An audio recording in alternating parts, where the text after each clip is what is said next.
कोई न कोई शक्ति इस धरा धाम पर आया करती है।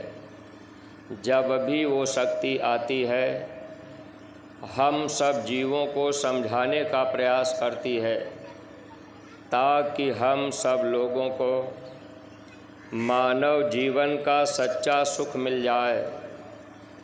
ग्रामवासी प्रेमी भाई बहनों, आप जो यह संदेश सुन रहे हैं, ये आपके हित और भलाई के लिए हो रहा है। आज आपको मानव जन्म मिला हुआ है। अब ये मानव जन्म का मौका दोबारा हम सब लोगों को जल्दी नहीं मिल पाएगा। सतयुग, त्रेता, द्वापर, कलयुग, ये चारों युग बीत जाएंगे, लेकिन मानव जन्म बार बार नहीं मिलता। 4 खान 84 लाख योनियों में भटकने के बाद एक बार मानव जन्म का मौका हम सभी जीवों को प्राप्त हुआ करता है। अगर इस मानव शरीर में आकर मानव शरीर का असली काम हम सब लोग नहीं कर पाए तो यह मानव जीवन हम सब लोगों का धोखे में जा रहा है। इसलिए प्रेमी भाई बहनों, आप जो भी गांव के प्रेमी हैं, आप घंटा 1.5 घंटा समय देकर बाबा जय गुरुदेव महाराज जी का संदेश अवश्य ही सुन लीजिएगा। यह जय गुरुदेव नाम जो आप सुन रहे हैं, यह नाम किसी आदमी इंसान का नहीं है। यह जय गुरुदेव नाम उस परम पिता परमात्मा का, उस मालिक का नाम है जिस मालिक ने सारी सृष्टि को बनाया। लेकिन प्रेमी भाई बहनों, हम सब लोगों के अंदर शंका हो जाती है। हम सब लोग ये सोचने लगते हैं कि ये जय गुरुदेव नाम भगवान का कैसे हो गया। भगवान का नाम तो राम था, भगवान का नाम तो कृष्ण था, भगवान का नाम तो महावीर था। हम सब लोगों को शंका होती है। गांव के प्रेमी भाई बहनों, आप शंका मत कीजिएगा, विचार ज़रूर कीजिएगा। आपने कभी विचार किया कि भगवान का नाम कौन रखता है? राम का नाम किसने रखा? कृष्ण का नाम किसने रखा? अगर हम लोग इस पर विचार करते तो जय गुरुदेव नाम पर हम लोगों को शंका न होती। आपके धार्मिक पुस्तक में लिखा हुआ है, भगवान का नाम संत रखते हैं। हरि अनंत हरि कथा अनंता, कहहि सुनहि बहु विधि सब संता। प्रेमी भाई बहनों, भगवान के अनंत नाम होते हैं, लेकिन उस नाम को केवल संत जानते हैं। आज इस गांव में कोई बहुत बड़ा विद्वान आदमी अगर होगा, आपको भगवान का 10, 20, 50 नाम अगर आपसे पूछा जाए कि भाई आप भगवान का 100 नाम बता दीजिए, तो शायद ही कोई बता पावे। लेकिन महात्मा प्रभु के अनंत नाम को जानते हैं। ऐसा आपके धार्मिक पुस्तकों में लिखा हुआ है। प्रेमी भाई बहनों, बाबा जय गुरुदेव जी महाराज सत्संग में ये बात समझाया करते थे कि भगवान का नाम समय समय पर बदलता रहता है, वक्त बदलता रहता है, इंसान बदलते रहते हैं। जब जैसा युग आता है, प्रभु नाम बदलते रहते हैं।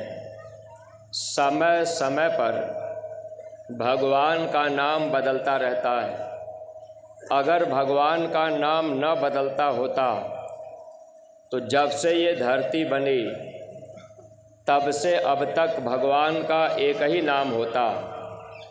लेकिन प्रेमी भाई बहनों, हम लोगों के धार्मिक पुस्तकों में लिखा हुआ है, रामायण में, गीता में भी लिखा हुआ है कि भगवान का नाम समय समय पर बदलता है। कब कब बदलता है? तो गोस्वामी जी महाराज ने लिखा है, जब जब होहि धर्म की हानि, बाढ़हि असुर अधम अभिमानी। जब जब इस धरती पे धर्म का लोप होता है तब तब भगवान का नाम भी बदलता है। जब लोगों का खान पान बिगड़ जाता है, लोग मांस मछली अंडा शराब खाने पीने में लग जाते हैं, मनुष्य मानवता को छोड़ देता है, हैवानियत का जामा लोग धारण कर लेते हैं, नज़रों में माँ बहन बहू बेटी की पहचान ख़त्म हो जाती, तो ऐसे समय में कोई न कोई शक्ति हम लोगों को समझाने के लिए आती है ताकि हम सब लोग धर्म के रास्ते पर चल पड़ें।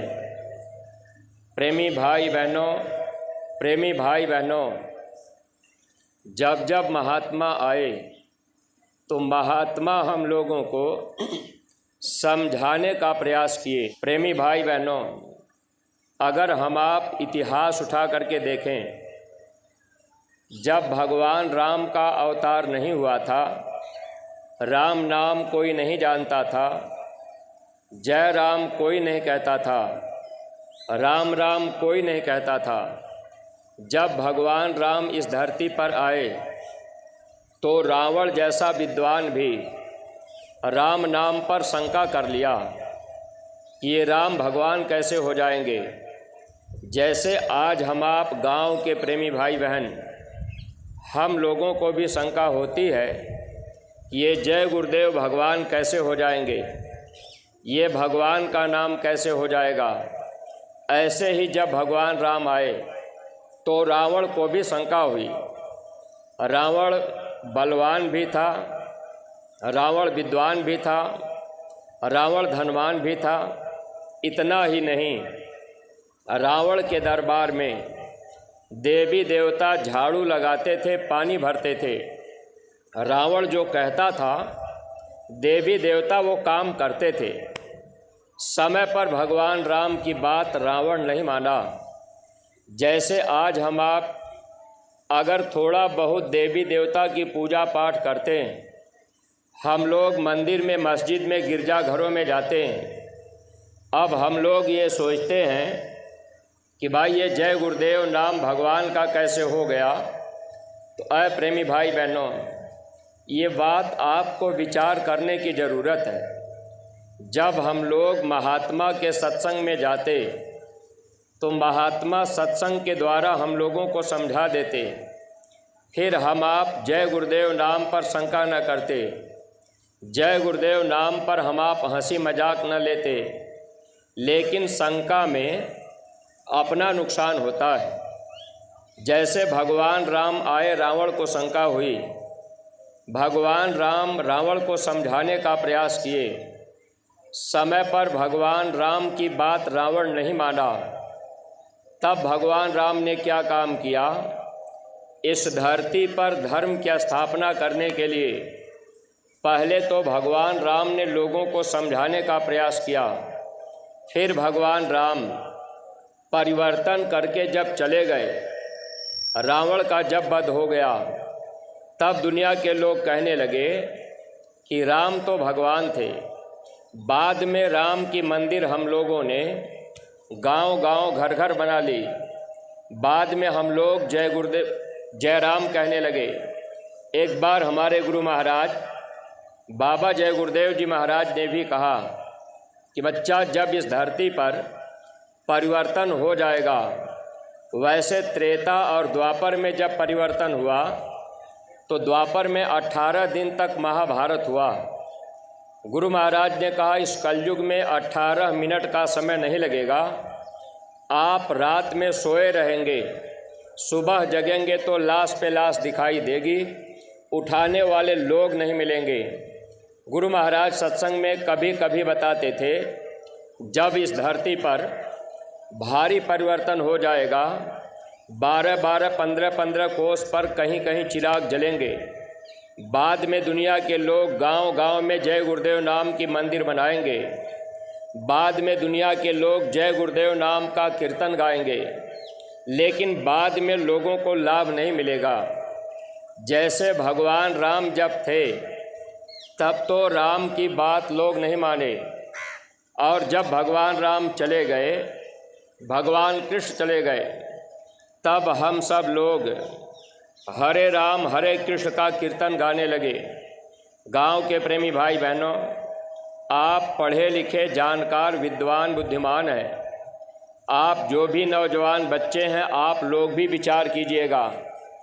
आपका थोड़ा सा समय केवल ये संदेश सुनाने के लिए मांगा गया है। आपसे और कोई चीज़ नहीं मांगी जा रही, लेकिन जो भी गांव के प्रेमी भाई बहन हैं, आप लोग अपना समय देकर इस संदेश को ध्यान से सुन लीजिएगा, समझ लीजिएगा। अगर आपके समझ में आ जाए कि ये तो हमारी भलाई के लिए महात्मा हमें संदेश दे रहे, तो आप अपने जीवन में अमल कर लीजिएगा। वैसे कोई जोर ज़बरदस्ती नहीं है। देखिए गांव के प्रेमी भाई बहनों, जब त्रेता युग बीत गया, द्वापर युग आया, भगवान कृष्ण का अवतार हुआ, यानी भगवान का नाम बदल गया। महर्षि गर्ग और संदीपन जब कृष्ण नाम लोगों को बताने लगे, तब समय पर लोगों ने शंका किया, समय पर लोग बात नहीं माने। भगवान कृष्ण इस धरती पर समझाने का प्रयास किए। जब लड़ाई महाभारत होने का समय आया, उसके पहले भगवान कृष्ण ने दुर्योधन को समझाने का प्रयास किया था। कहा 5 गांव पांडवों को दे दो तो लड़ाई नहीं होगी। उस समय दुर्योधन कहने लगा, हम सुई के नोक के बराबर जमीन नहीं देंगे। अब तब भगवान कृष्ण ने क्या काम किया, 5 पांडवों को साथ में लेकर भगवान कृष्ण अर्जुन को लड़ाई के मैदान में ले गए। अगर दुर्योधन जानता कि ये भगवान हैं, तो 5 गांव देना कोई बड़ी बात नहीं थी। लेकिन है प्रेमी भाई बहनों, शंका में भगवान कृष्ण की बात दुर्योधन नहीं माना। भगवान कृष्ण अर्जुन को लड़ाई के मैदान में ले गए। कहने लगे, अर्जुन तुम मेरी बात मानो, जो मैं कह रहा वो तुम कर दो। धनुष बाण लेकर जब लड़ाई के मैदान में अर्जुन गए, भगवान कृष्ण ने कहा, अर्जुन सब लोगों को मार दो। अर्जुन धनुष बाण रख दिए, मोह से ग्रसित हो गए। अर्जुन कहने लगे, हे कृष्ण जय नहीं चाहता इस राज सुख संभोग को। हे कृष्ण मैं जय नहीं चाहता, मुझे राज्य नहीं चाहिए। ये हमारे सगे संबंधी भाई बंधु नातेदार रिश्तेदार हैं, हम इनके ऊपर बाण नहीं चला सकते, हम इनको नहीं मार सकते। भगवान कृष्ण कहने लगे, अर्जुन तुम मेरी बात तो मान लो, जो मैं कह रहा वह काम तुम कर दो। बेस मतलब प्रेमी भाई बहनों, देखिए भगवान कृष्ण इस बात को समझाने लगे कि अर्जुन तुम मेरी बात मान लो, मैं जो कह रहा वो आप काम कर दो। तब अर्जुन को मोह हो गया था, धनुष बाण रख दिए थे। भगवान कृष्ण ने कहा, अर्जुन क्या तुम मुझे नहीं पहचान रहे? अर्जुन कहने लगे, मैं आपको पहचानता हूँ। भगवान कृष्ण पूछे, क्या जानते हो? अर्जुन बोले कि आप मेरे रिश्तेदार हैं, आप मेरे भाई हैं। अब जब ये बात अर्जुन भगवान कृष्ण को बताए, तो उस समय भगवान कृष्ण मुस्कुराने लगे।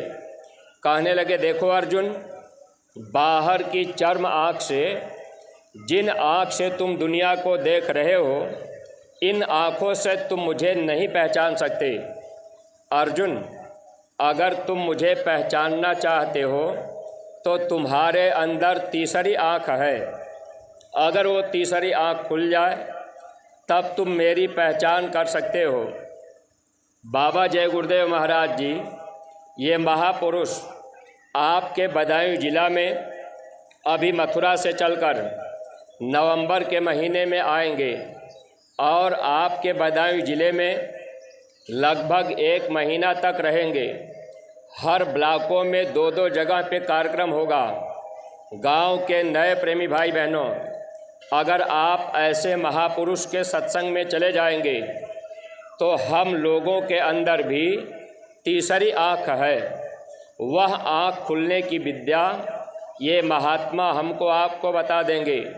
फिर हम सब लोग अपने घर परिवार सब कुछ दुनिया का काम करते हुए अगर हम आप चाहें तो ये तीसरी आँख हमारी आपकी खुल जाए तो जीते जी भगवान का दर्शन हम आप कर सकते हैं। हर इंसान के अंदर तीसरी आँख है, लेकिन प्रेमी भाई बहनों, वह आँख बंद है, उस पर कर्मों का पर्दा पड़ा है। जहाँ माताएं बहनें विद्या लगाती भाई लोग चंदन, इसे तीसरा तिल छठा चक्र ज्ञान चक्षु कहा जाता है।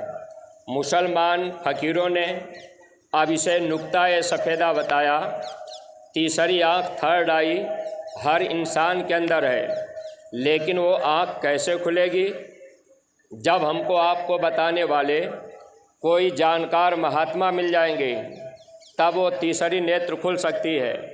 आज गांव घर में भाई लोगों से पूछा जाए, माताओं बहनों से पूछा जाए कि आप माथे पर विद्या क्यों लगाती हैं, आप तिलक चंदन माथे पर क्यों लगाते हैं, पेट में पीठ में क्यों नहीं लगाते।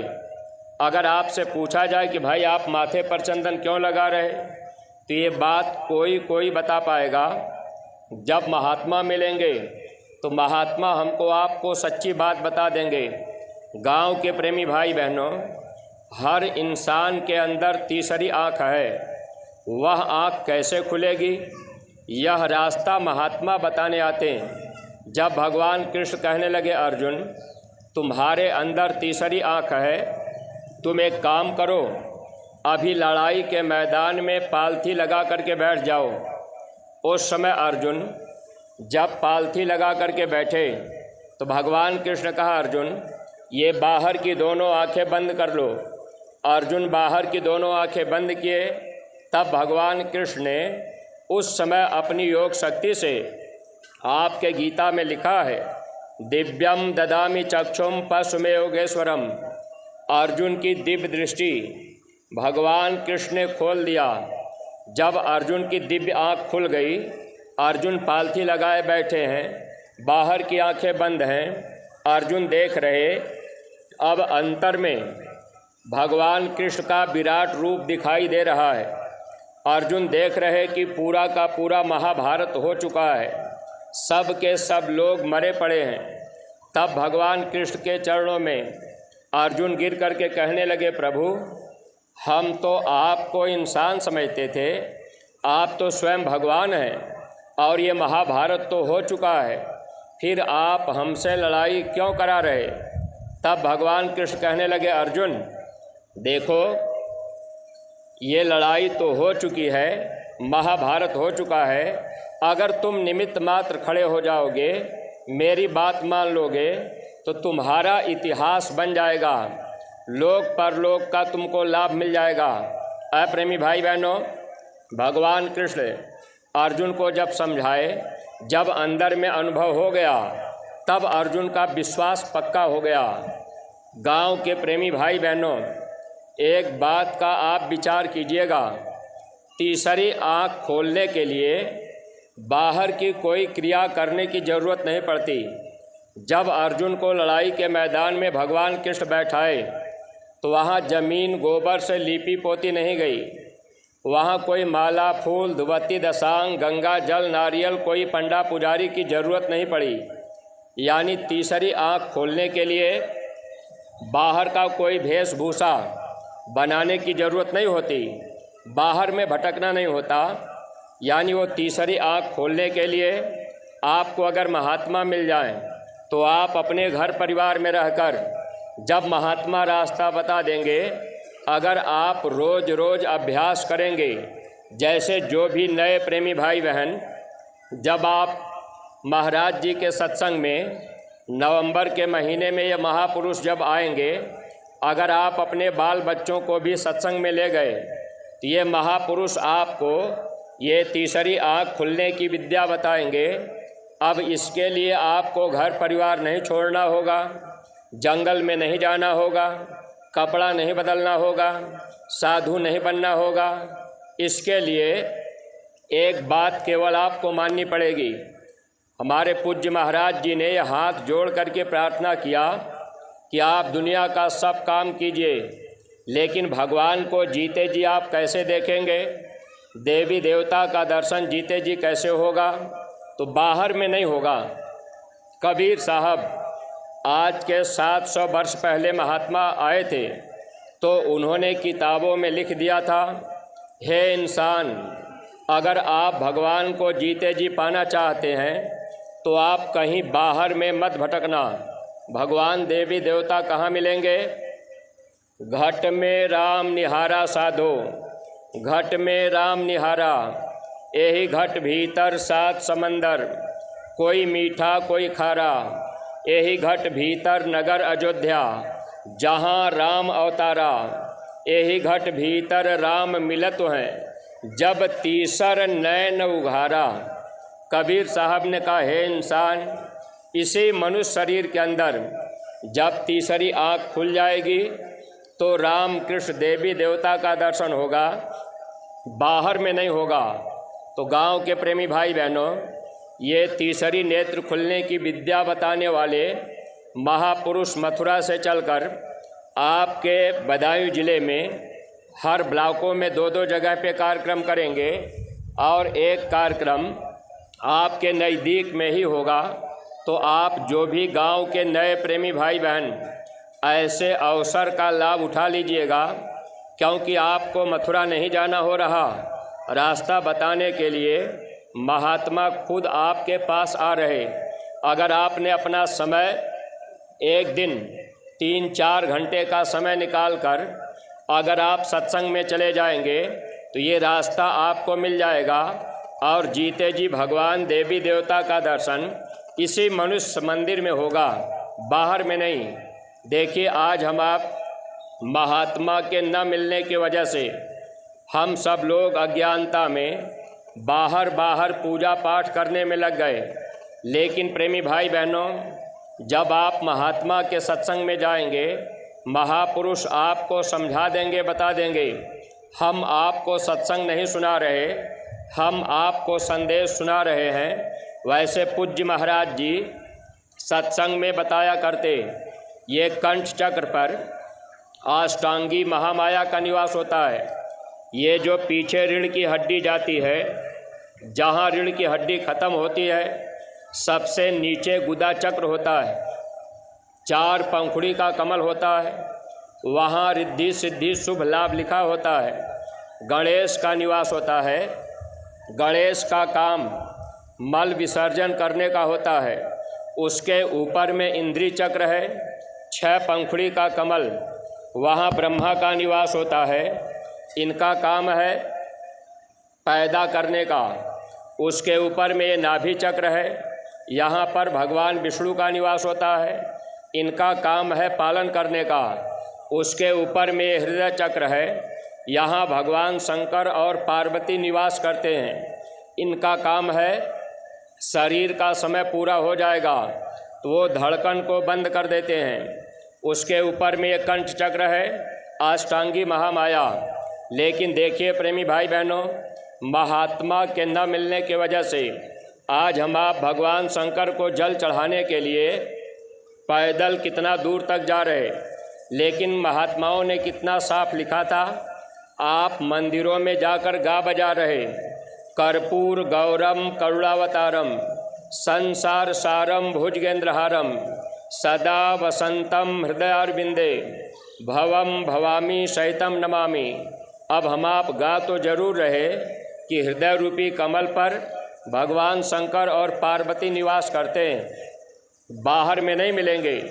गांव के प्रेमी भाई बहनों, अगर महात्मा मिल जाएंगे, यह सच्चा रास्ता हम सब लोगों को मिल जाएगा, मानव जीवन पाना सार्थक बन जाएगा। तो जब भगवान कृष्ण ने अर्जुन को अनुभव करा दिया तो अर्जुन हाथ जोड़कर भगवान कृष्ण से एक बात पूछे।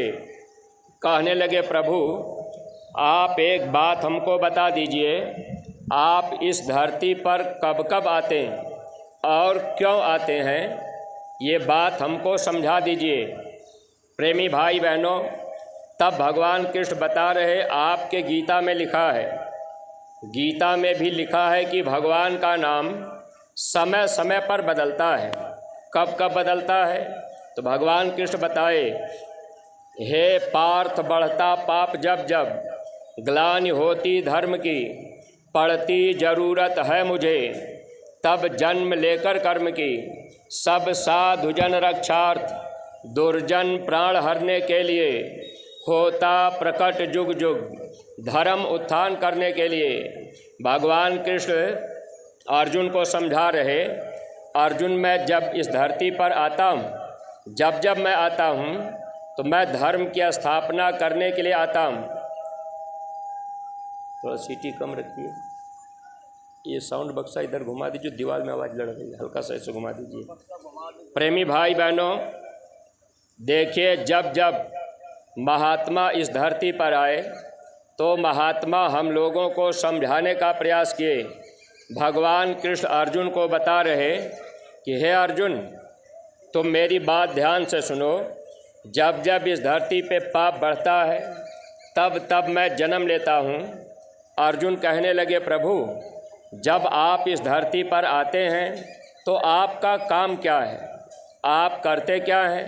तो भगवान कृष्ण बता रहे, आपके गीता में लिखा है, आप गीता रामायण को पढ़ रहे, लेकिन देखिए प्रेमी भाई बहनों, हम सब लोग गीता रामायण को पढ़ने के बाद भी इधर हम सब लोग विचार नहीं कर पाए। अगर हम लोग विचार करते तब तो हम आप लाभ उठा लेते। भगवान कृष्ण कहने लगे, अर्जुन जब मैं इस धरती पर आता हूँ तो जो साधु जन होते हैं उनकी मैं रक्षा करता हूँ। साधु का मतलब, अब देखिए, हम आप इस पर विचार नहीं कर पाए। अब तो कोई लाल पीला कपड़ा पहन लिया तो लोग अपने को साधु मान लेते हैं, लेकिन भगवान हमारे गुरु महाराज सत्संग में ये बात बताया करते थे कि गुरु महाराज समझाया करते थे, ठीक है रहने दीजिए बस। भगवान कृष्ण समझा रहे, गुरु महाराज कहते थे, साधु का मतलब ये नहीं होता आपने अपना घर परिवार छोड़ दिया, आप जंगल में चले गए, लाल पीला कपड़ा पहन लिए, आप जटा तिलक चंदन लगा लिए तो आप साधु हो गए। ये साधु नहीं। हार्न की आवाज़ अब बढ़ा दीजिए, हार्न की। प्रेमी भाई बहनों, साधु कौन होता है? तो हमारे गुरु महाराज बताते थे, जो लोग अपने घर परिवार में रहते हैं, बाल बच्चों की सेवा करते हैं, आए गए की सेवा करते हैं, जो लोग मेहनत और ईमानदारी की कमाई करते हैं, जो लोग झूठ नहीं बोलते, दूसरे के धन को मिट्टी समझते हैं, पराई माँ बहनों को जो लोग अपनी माँ बहन समझते हैं, ऐसे लोग साधु जन होते हैं। भगवान कृष्ण कहने लगे, अर्जुन ऐसे लोगों की मैं रक्षा करता हूँ। दुर्जन प्राण हरने के लिए, जो पापी अत्याचारी लूट मार काट हिंसा करते हैं, ऐसे पापियों का मैं प्राण हर लेता हूँ। हे अर्जुन, मैं इस धरती पर हर युगों में आता हूँ। गांव के प्रेमी भाई बहनों, देखिए, आपके गीता में लिखा है कि भगवान का नाम समय समय पर बदलता है। भगवान कृष्ण ने कहा, अर्जुन मैं हर युगों में आता हूँ। शरीर और नाम, ये दो चीज़ें बदल जाती हैं। प्रेमी भाई बहनों, भगवान कृष्ण ये बात समझा रहे, कहने लगे, हे अर्जुन, ठीक रह बस, हे अर्जुन मैं इस धरती पर हर युगों में आता हूँ। आज आप ये कह रहे होंगे कि भाई हम जय गुरुदेव की बात नहीं मानेंगे, हम शाकाहारी नहीं बनेंगे, हम शराब नहीं छोड़ेंगे, हम मांस मछली अंडा शराब खाते पीते रहेंगे। हम राम को मानते हैं, कृष्ण को मानते हैं। आप ये सोच रहे होंगे कि हम तो देवी देवता को मानते हैं। गांव के प्रेमी भाई बहनों, आप इस बात पर विचार कीजिएगा, जितना हम सब लोग राम और कृष्ण देवी देवता को मानते हैं, उतना आप लोग नहीं मान रहे। अगर आप लोग भी राम कृष्ण को मानते, अगर आप लोग भी गीता रामायण भागवत को मानते, तो आप भी शाकाहारी होते, आप शराब न पीते। आपके रामायण में गोस्वामी जी महाराज ये बात लिख करके गए थे कि हे इंसान, अगर गंगा जल से भी शराब बनी हो तो आप कभी इसका सेवन मत करना, कभी भी शराब का सेवन मत करना। लेकिन प्रेमी भाई बहनों, हम सब लोगों ने इस पर विचार ही नहीं किया। भगवान कृष्ण ये बात बता रहे, कहने लगे, हे अर्जुन, आप मेरी बात को ध्यान से सुनो। जब मैं इस धरती पर आता हूँ तो मेरा काम क्या है? गांव के प्रेमी भाई बहनों, अगर आप राम को कृष्ण को मान रहे, अगर आप राम की बात नहीं माने, आप कृष्ण की बात नहीं माने, तो आपका भी नुकसान होगा। भगवान कृष्ण अपना काम बताए, मेरा काम क्या है? सब साधु जन रक्षार्थ, जो साधु जन होते हैं उनकी मैं रक्षा करता हूँ। दुर्जन प्राण हरने के लिए, जो पापी अत्याचारी लूट मार काट हिंसा करते हैं, ऐसे पापियों का मैं प्राण हर लेता हूँ। हे अर्जुन, मैं इस धरती पर हर युगों में आता हूँ, शरीर और नाम बदल जाता है। गाना तो हम आप सुन रहे, कभी राम बन के कभी श्याम बन के चले आना प्रभु जी चले आना। लेकिन है प्रेमी भाई बहनों, आज हम आप ये कहने लगे कि हम जय गुरुदेव की बात क्यों माने, हम शाकाहारी क्यों बन जाएं, हम शराब क्यों छोड़ दें। जब इस धरती पर गोस्वामी जी महाराज आए थे तो उन्होंने हनुमान जी से विनती किया था, कहा, हे हनुमान, कलयुग के जीवों को आप गदा से मत मारिएगा। कलयुग के जीव बड़े कमज़ोर होंगे, इनके अंदर ताकत नहीं होगी, आप इनके ऊपर दया कर दीजिएगा। किस रूप में?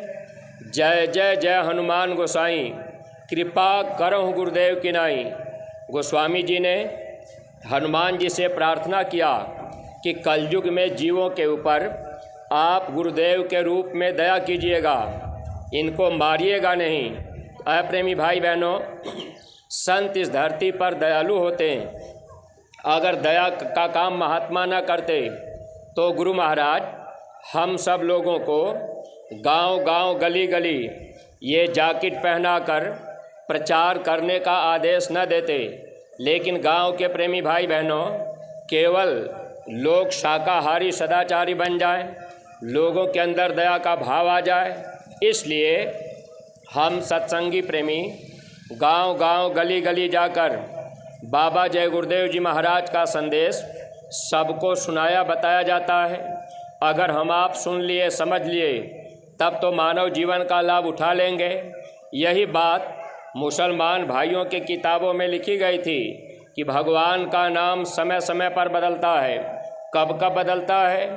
जब नींव धर्म की हिलती है, कोई हस्ती खुदा से उतरती है, भूले भटके इंसानों पर रहमत की नज़र वो करती है। जब भी वो शक्ति आती है, रहम और दया का पाठ पढ़ाती है। अगर हम लोगों के अंदर रहम नहीं होगा तो रहमान का मिलना मुश्किल होगा। अगर हम लोगों के अंदर दया नहीं होगी तो भगवान का मिलना मुश्किल होगा। ऐ गांव के प्रेमी भाई बहनों, अगर आप राम को कृष्ण को मान रहे, अगर आप हिंसा का काम कर रहे, आप हत्या का काम कर रहे, अगर आप बकरे की गर्दन मुर्गे की गर्दन काट रहे, तो आप एक बात ध्यान रखिएगा, आज नहीं तो कल यह कर्म फल आपको भोगना पड़ेगा। आज आप किसी की गर्दन काटेंगे तो आपकी भी गर्दन काटी जाएगी। जो गल काटे और का अपना रहा कटाए, साईं के दरबार में बदला कहीं न जाए। आज हम आप किसी जानवर की गर्दन काट रहे तो एक दिन हमारी आपकी भी गर्दन काटी जाएगी। सदन कसाई रोज़ बकरा काटता था, एक बकरा काट कर रोज़ का रोज़ वो बेच देता था। एक दिन एक बकरा काट करके बेचकर जब वो दुकान बंद करके जाने की तैयारी किया, तब तक राजा के तरफ से सिपाही आ गए। सिपाहियों ने कहा कि राजा ने मांस मांगा है। सदन कसाई कहने लगा कि भाई मेरा नियम है, हम एक से ज़्यादा बकरा नहीं काटते, एक बकरा एक दिन में काटते हैं और उतना बेच करके हम दुकान बंद कर देते। अब मैं दूसरा बकरा नहीं काट सकता, मेरा नियम बिगड़ जाएगा। उस समय सिपाहियों ने कहा अगर आज आप मांस नहीं दोगे तो कल से तुम्हारी दुकान नहीं लगेगी। सदन कसाई सोचने लगा। अब सदन कसाई ने क्या काम किया, मन में विचार आया कि बकरे की एक टांग काट कर जितना मांस चाहिए हम सिपाही को दे देंगे, बकरा रात भर जिंदा रहेगा और कल सुबह में हम उसकी गर्दन काट देंगे तो मेरा नियम नहीं बिगड़ेगा। अब सदन कसाई छुरी लेकर के तेज करने लगा, बकरे को पास में ले लिया। जब बकरे की एक टांग काटने के लिए सदन कसाई ने छुरी उठाया, तब ऊपर से आवाज़ आई कि देखो कई बार तुम बकरा बने और मैं मनुष्य बनकर तेरी गर्दन काटा, कई बार मैं बकरा बना और तुम मनुष्य बनकर मेरी गर्दन काटे। ये अदला बदला कई जन्मों से भी चल रहा है। अगर आप मेरी एक टांग काट दोगे तो एक समय ऐसा आएगा मैं भी तुम्हारी एक टांग काटूंगा और तुम भी रात भर ऐसे तड़पते रहोगे। ये आवाज़ जब सदन कसाई के पास आई, आवाज़ से विचार में परिवर्तन हुआ। सदन कसाई को महात्मा मिले और उन्होंने भी अपना मानव जीवन सार्थक बनाया। प्रेमी भाई बहनों, अदले बदले का देश है। आज हम आप किसी की गर्दन काट रहे तो हमारी आपकी भी तो काटी जाएगी। एक बार एक भाई कहने लगे कि भैया हम तो मांस खा लेते हैं लेकिन हम काटते नहीं हैं। गांव के प्रेमी भाई बहनों, आप मनुस्मृति उठा के पढ़िएगा, उसमें जिक्र किया गया है कितने लोग सज़ा के भागीदार बनते हैं। मांस बढ़ाने में पैसा देने वाला, मांस बढ़ाने वाला, बेचने वाला, खरीदने वाला, काटने वाला, पकाने वाला, परोसने वाला और खाने वाला, ये 8 लोग पापी होते हैं। 8 लोगों को अगले जन्म में काटा जाएगा। अगर आप राम कृष्ण को मान रहे तो भगवान कृष्ण ने इशारा किया है, मनुस्मृति में लिखा हुआ है। आज हम आप विचार कहाँ कर पाए। अब आप कह रहे हैं कि भाई हम जय गुरुदेव की बात क्यों माने, हम शाकाहारी क्यों बन जाएं, हम शराब क्यों छोड़ दें। गांव के प्रेमी भाई बहनों, महाभारत पर उठा के पढ़िएगा, उसमें भगवान कृष्ण ने अर्जुन को समझाया है, हे अर्जुन सर्वे वेदाः न तत्कुर्यः सर्वे यज्ञास्त भारत सर्वे तीर्था भीके चास्त यत् कुर्पात प्राणिनां दया। हे अर्जुन, जो फल प्राणियों पर दया करने से मिलता है वह फल न तो तीर्थों से मिलता है, न वेदों से मिलता है, न यज्ञों से मिलता है। अगर आप तीर्थ करने जा रहे, आप जल चढ़ाने जा रहे, आप यज्ञ करवा रहे, तो प्रेमी भाई बहनों, अगर आप जीव हिंसा का काम कर रहे तो आपको इसका कोई फल नहीं मिलेगा। तो कम से कम जो गीता रामायण में बातें लिखी गई आप उनको तो मान लेते। अगर आप उनको मानते तब भी आपका ये मानव जीवन पाना सार्थक बन जाता। अगर कोई रिश्तेदार मुर्गी फार्म खोल रहे, आपने मुर्गी फार्म खोलने में पैसा दे दिया तो मांस बढ़ाने में पैसा देने वाला भी सज़ा का भागीदार बनता है। जो मुर्गी को चारा पानी दे रहा वह भी सज़ा का भागीदार बनेगा। अब मांस बेचने वाला, खरीदने वाला, काटने वाला, पकाने वाला, परोसने वाला और खाने वाला सबको अगले जन्म में काटा जाएगा। तो जो कर्म का विधान बना है, जो नियम बना है, क्या आप उस नियम को बिगाड़ लेंगे। जब भगवान राम ने बाली को बाण मारा, वही बाली बहेलिया बनकर भगवान कृष्ण से बदला लिया है। जब राम और कृष्ण नहीं बच पाए तो आखिर हमारी आपकी क्या औकात है। तो महात्मा हमारी आपकी भलाई के लिए हमको आपको समझाने का प्रयास करते। यही हमारे गुरु महाराज एक बार दिल्ली में सत्संग हो रहा था। स्वामी जी महाराज दिल्ली में कहने लगे कि भारत की रहने वाली नारियां, इनको सीता, सावित्री, अनुसुईया माना जाता। गुरु महाराज ने कहा अब भारत में रहने वाली देवियां, अब ये भी सिगरेट पीने लग गईं, देवियां भी शराब पीने लगी, देवियां भी बीड़ी पीने लगी। गुरु महाराज ने कहा अब भारत में रहने वाली नारियां ये अपने हाथ से जानवर की गर्दन काटने लगीं। गुरु महाराज ने कहा ऐ देवियों, आपको मालूम है जब आपके गर्भ से बाहर बच्चा जाता है तो आपको कितनी पीड़ा होती है। अगर आपके बच्चे की गर्दन पे छुरी चलाई जाए तो आपको कितना दर्द महसूस होगा। गुरु महाराज ने कहा ऐ देवियों, अगर आपके घर में कोई रिश्तेदार शराबी मांसाहारी आ जाएं और आपके घर में मांस पकाया जाए तो आप अपने हाथ से मसाला भी मत पीसना, वरना आपको भी कर्म दोष लगेगा। इसलिए माताओं बहनों, ये कर्मों का देश है। महात्मा मिल जाएंगे तो आपका ये मानव जीवन पाना सार्थक बन जाएगा, वरना ये जन्म जीवन हम लोगों का धोखे में जा रहा है। अब आप ये कहेंगे कि भाई हम महात्मा के पास क्यों जाएं, हम तो भगवान की पूजा कर रहे, हम शंकर भगवान की, दुर्गा की, लक्ष्मी की, गणेश की पूजा कर रहे। तो देखिए गांव के प्रेमी भाई बहनों, भगवान आपके कर्मों को माफ़ नहीं करेंगे। आप इस संसार में जो जो कर्म करेंगे वह कर्म फल आपको भोगना पड़ेगा। अगर संत जीवन में मिल जाएंगे, महात्मा आपके कर्म को माफ़ कर देंगे। माफ़ी का दरबार संतों का होता है। आपके धार्मिक पुस्तकों में लिखा भी गया था। हम लोगों ने कभी विचार इस पे नहीं किया। अगर हम आप विचार करते, मानव जीवन का लाभ उठा लेते। एक बार भगवान शंकर और पार्वती दोनों लोग जा रहे थे। एक मछुआरा मछली मारकर नदी के किनारे बालू में फेंक देता था। गर्मी का महीना, बालू जल रहा था। पार्वती ने देखा कि मछलियां मर जा रहीं, अब तड़पड़ा रहीं। पार्वती ने भगवान शंकर से कह दिया, स्वामी मछुआरे को मना कर दीजिए, मछली को मार करके पानी के बाहर न फेंके। तब भगवान शंकर कहने लगे, पार्वती तुम चुपचाप चलो, ये जो कर्म कर रहा इसको करने दो, मेरा काम मना करने का नहीं है। देखिए गांव के प्रेमी भाई बहनों, इस मृत्युलोक में आपको कर्म करने की आज़ादी है। चाहे जो भी कर्म आप कर सकते हैं, आपको भगवान मना नहीं करेंगे। आप शराब पी करके मंदिर में जाएंगे तब भी भगवान आपको मना नहीं करेंगे।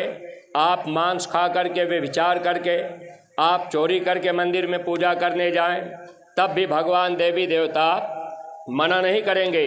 लेकिन संत मना करते हैं कि हे इंसान, आप ये बुरा कर्म मत करना। महात्मा मना क्यों करते हैं? महात्मा जानते हैं कि आज नहीं तो कल कर्मों का फल हम जीवों को भोगना पड़ता है। भगवान शंकर कहने लगे, पार्वती मेरा काम मना करने का नहीं, मेरी तरफ से पूरी आज़ादी है। भगवान ने आपको कर्म करने की आज़ादी दिया है। लिखा भी गया था, कर्म करने का अधिकार तुमको मिला, चाहे अच्छा करो या करो तुम बुरा, पेशी होगी जब भगवन के दरबार में, करने कोई सिफारिश न तेरा खड़ा, सोच लो इसका अंजाम क्या, जय गुरुदेव है नाम भगवान का, नाम से जिसका नाता रहेगा जुड़ा, हंस जब जब उड़ा तो अकेला उड़ा। प्रेमी भाई बहनों, हम लोग इस संसार में अकेले आए हैं। अकेले यहाँ से हम लोगों को जाना पड़ेगा, लेकिन ये बीच में रिश्ता बन गया और इसी रिश्ते में हम आप फंस गए कि भाई ये मेरे माता पिता हैं, ये मेरी पत्नी है, ये मेरे भाई हैं, ये मेरे बेटी बेटा, ये घर मकान मेरा है, ये ज़मीन मेरी है। अब इसी मेरा मेरी में हम आप इस संसार में कर्म के देश में फंस गए। महात्मा मिल जाएंगे, रास्ता बता देंगे। इस देश से निकलकर अपने सच्चे घर जाने का यह रास्ता महात्मा बताने आते हैं। जन्म मरण की पीड़ा से महात्मा बचा लेते हैं। तो भगवान शंकर ने कहा, पार्वती मेरा काम मना करने का नहीं है, वो जो कर्म कर रहा है उसको करने दो, तुम चुपचाप चलो। भगवान शंकर पार्वती दोनों लोग चले गए। काफ़ी समय के बाद दोनों लोग उसी रास्ते से वापस आ रहे थे तो पार्वती का ध्यान नदी के किनारे गया। पार्वती ने देखा नदी के किनारे बालू में एक ऊँट बेचारा गिरा हुआ है, हाथ पैर पटक रहा है। पार्वती को दया आई, उन्होंने कह दिया, स्वामी ऊँट के ऊपर दया कर दीजिए, बेचारा उठ नहीं पा रहा, बालू जल रहा है, पानी के बिना वो तड़प रहा। तब भगवान शंकर कहने लगे, पार्वती मेरा काम दया करने का नहीं है, तुम चुपचाप चलो, दया करने का काम संतों का होता है।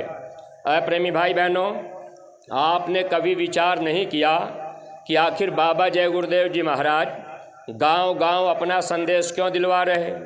आखिर आपके गांव में एक दो प्रेमी अगर मथुरा जा रहे तो आपके गांव में ये सत्संग क्यों करा रहे, ये अपना खर्चा क्यों कर रहे?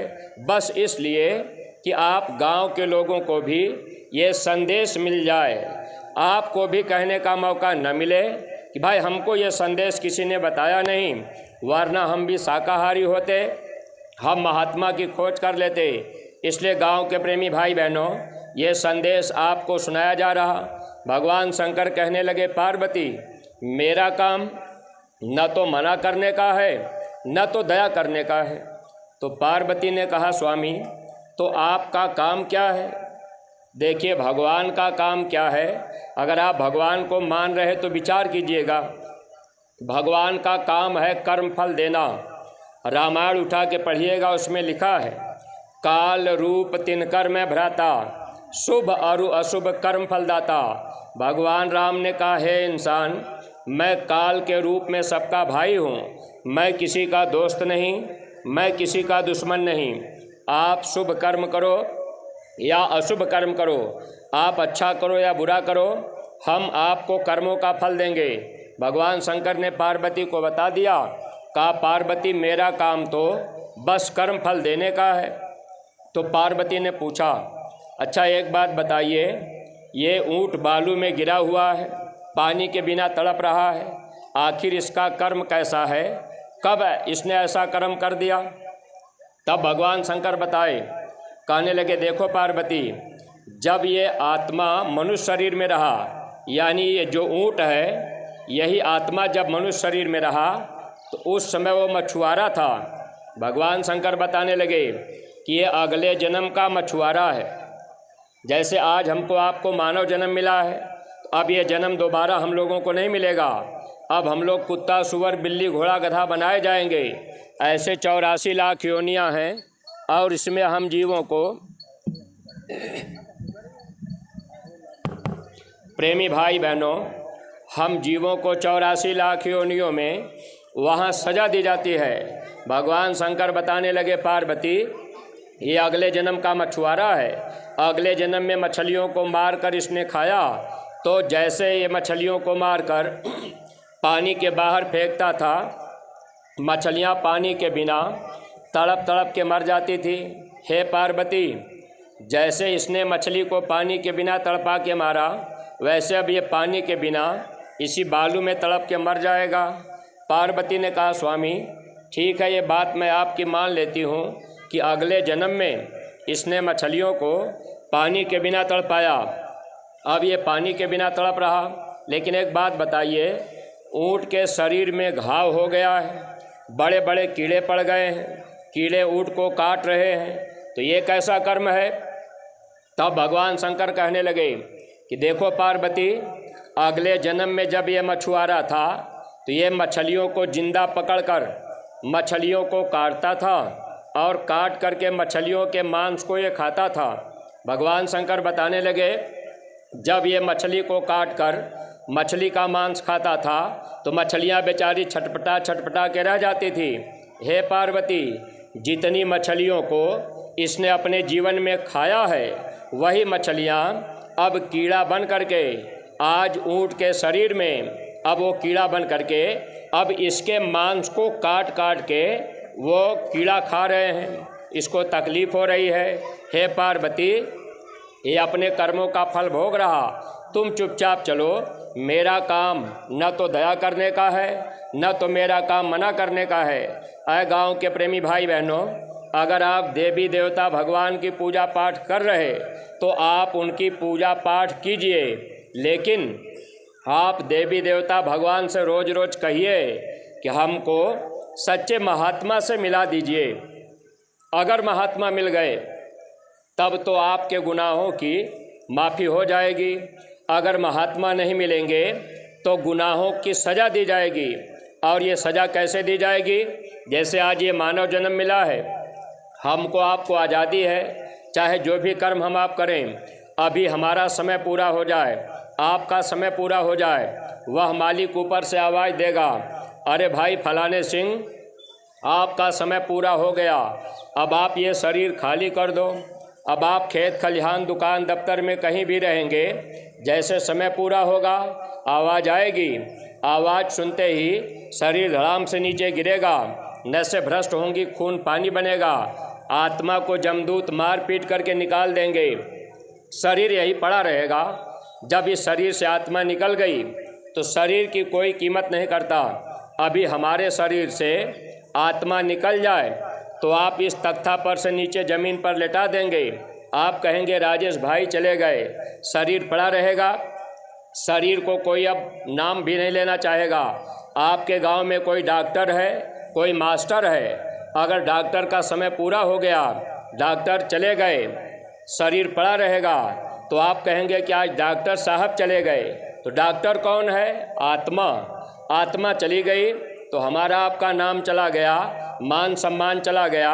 प्रेमी भाई बहनों, हम सब लोग आत्मा हैं, ये शरीर किराए का मकान है। जब समय पूरा हो जाएगा, सांसें खत्म होंगी, आत्मा को निकाल दिया जाएगा, आत्मा धर्मराज के दरबार में जाएगी, वहाँ खुदा की अदालत में कर्म का हिसाब होगा। वह मालिक पूछेगा, भाई मैंने आपको मानव जन्म दिया था तो आपने अपना काम क्यों नहीं किया? गांव के प्रेमी भाई बहनों, आज पढ़ने लिखने वाले बच्चे हैं, अगर बच्चों से पूछा जाए कि मनुष्य शरीर का असली काम क्या है, अपना काम क्या है, तो कोई बच्चा बता पाएगा। जैसे आप भौतिक स्कूल में जाते हैं, अब आप कक्षा 1 से लेकर आप डिग्री कॉलेज तक पढ़ाई कर रहे, 15-16 साल तक, 20 साल तक आप लगातार पढ़ाई कर रहे, लेकिन ये भौतिक ज्ञान है। दोनों भवों के नीचे का ज्ञान ये भौतिक ज्ञान होता है, दोनों भवों के ऊपर का ज्ञान ये आध्यात्मिक ज्ञान होता है। जब आपको स्पिरिचुअल टीचर मिलेंगे, यानी संत मिलेंगे, तो संत आपको बताएंगे कि आत्मा क्या है, परमात्मा क्या है, ये शरीर क्या है। जब ये शरीर हम लोगों को नहीं मिला था, आत्मा कहाँ रहती थी? जब ये शरीर छूट जाएगा, आत्मा फिर कहाँ चली जाएगी? आत्मा का रूप क्या होता है?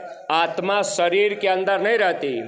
अगर आत्मा शरीर के अंदर होती तो डॉक्टर और वैज्ञानिक अल्ट्रासाउंड में पकड़ लेते।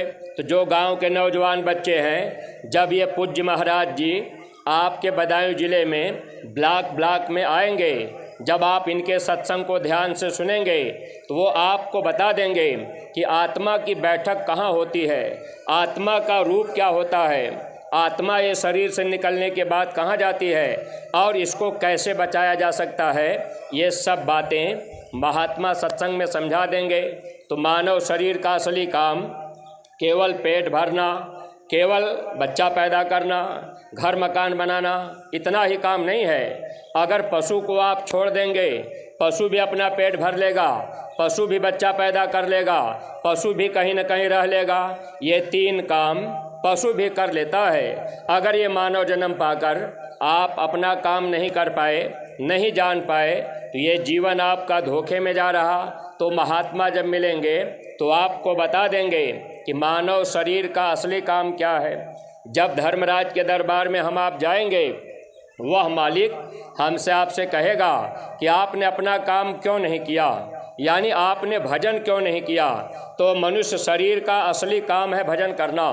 जब हम आप माँ के गर्भ में 9 महीने उल्टे लटकाए गए थे, पैर ऊपर सर नीचे था, उस समय माँ के गर्भ में पीड़ा हो रही थी। जब बच्चे से बर्दाश्त नहीं होता, 9 महीने का समय पूरा होते होते ये जीव बर्दाश्त नहीं करता तो रोता है। रो करके प्रभु से कहता है, प्रभु आप हमको बाहर कर दीजिए, हम बाहर जाएंगे तो दुनिया का कोई काम नहीं करेंगे, हम दिन रात भजन करेंगे। तब उस प्रभु ने हम लोगों को माँ के गर्भ के बाहर किया। लेकिन धोखा कैसे हुआ? जब हम आप माँ के गर्भ में प्रभु से वादा किए, प्रभु ने हमको आपको बाहर तो निकाला, लेकिन काल प्रभु ने माया से कह दिया कि देख माया, ये जीव वादा करके जा रहा है, अगर ये गर्भ के बाहर जाएगा, इसको याद रहेगा तो ये दिन रात भजन करेगा और भजन करके ये अपने घर चला जाएगा। तो तुम ऐसा करना कि इस जीव को फंसा लेना। तो जैसे ही बच्चा माँ के गर्भ के बाहर होता है, माया क्या काम करती है? भूमि गिरत भा ढाबर पानी, जिम जीव ही माया लिपटानी। जैसे ही बच्चा माँ के गर्भ के बाहर आया, माया भूल भरम का पर्दा लगा देती है। अब बच्चा गर्भ के बाहर आते ही कहाँ कहाँ करके रोने लगता है। अब हिंदू का बच्चा हिंदी में रो रहा तो मुसलमान का बच्चा उर्दू में नहीं रोता है, अंग्रेज का बच्चा अंग्रेजी में नहीं रोता है। अय प्रेमी भाई बहनों, जब उस मालिक ने हम लोगों को यहाँ भेजा तो कोई हिंदू मुसलमान सिख ईसाई बना के नहीं भेजा, बस इंसान बना के भेजा। यहाँ आने के बाद कर्म के अनुसार हम लोगों ने जाति बिरादरी बना ली और इसी में हम आप फंस गए। महात्मा मिल जाएंगे, मानवता का सच्चा संदेश महात्मा सुना देंगे। सच्चा घर आत्मा का कहाँ है, आत्मा कहाँ की रहने वाली है, वह रास्ता महात्मा बता देंगे।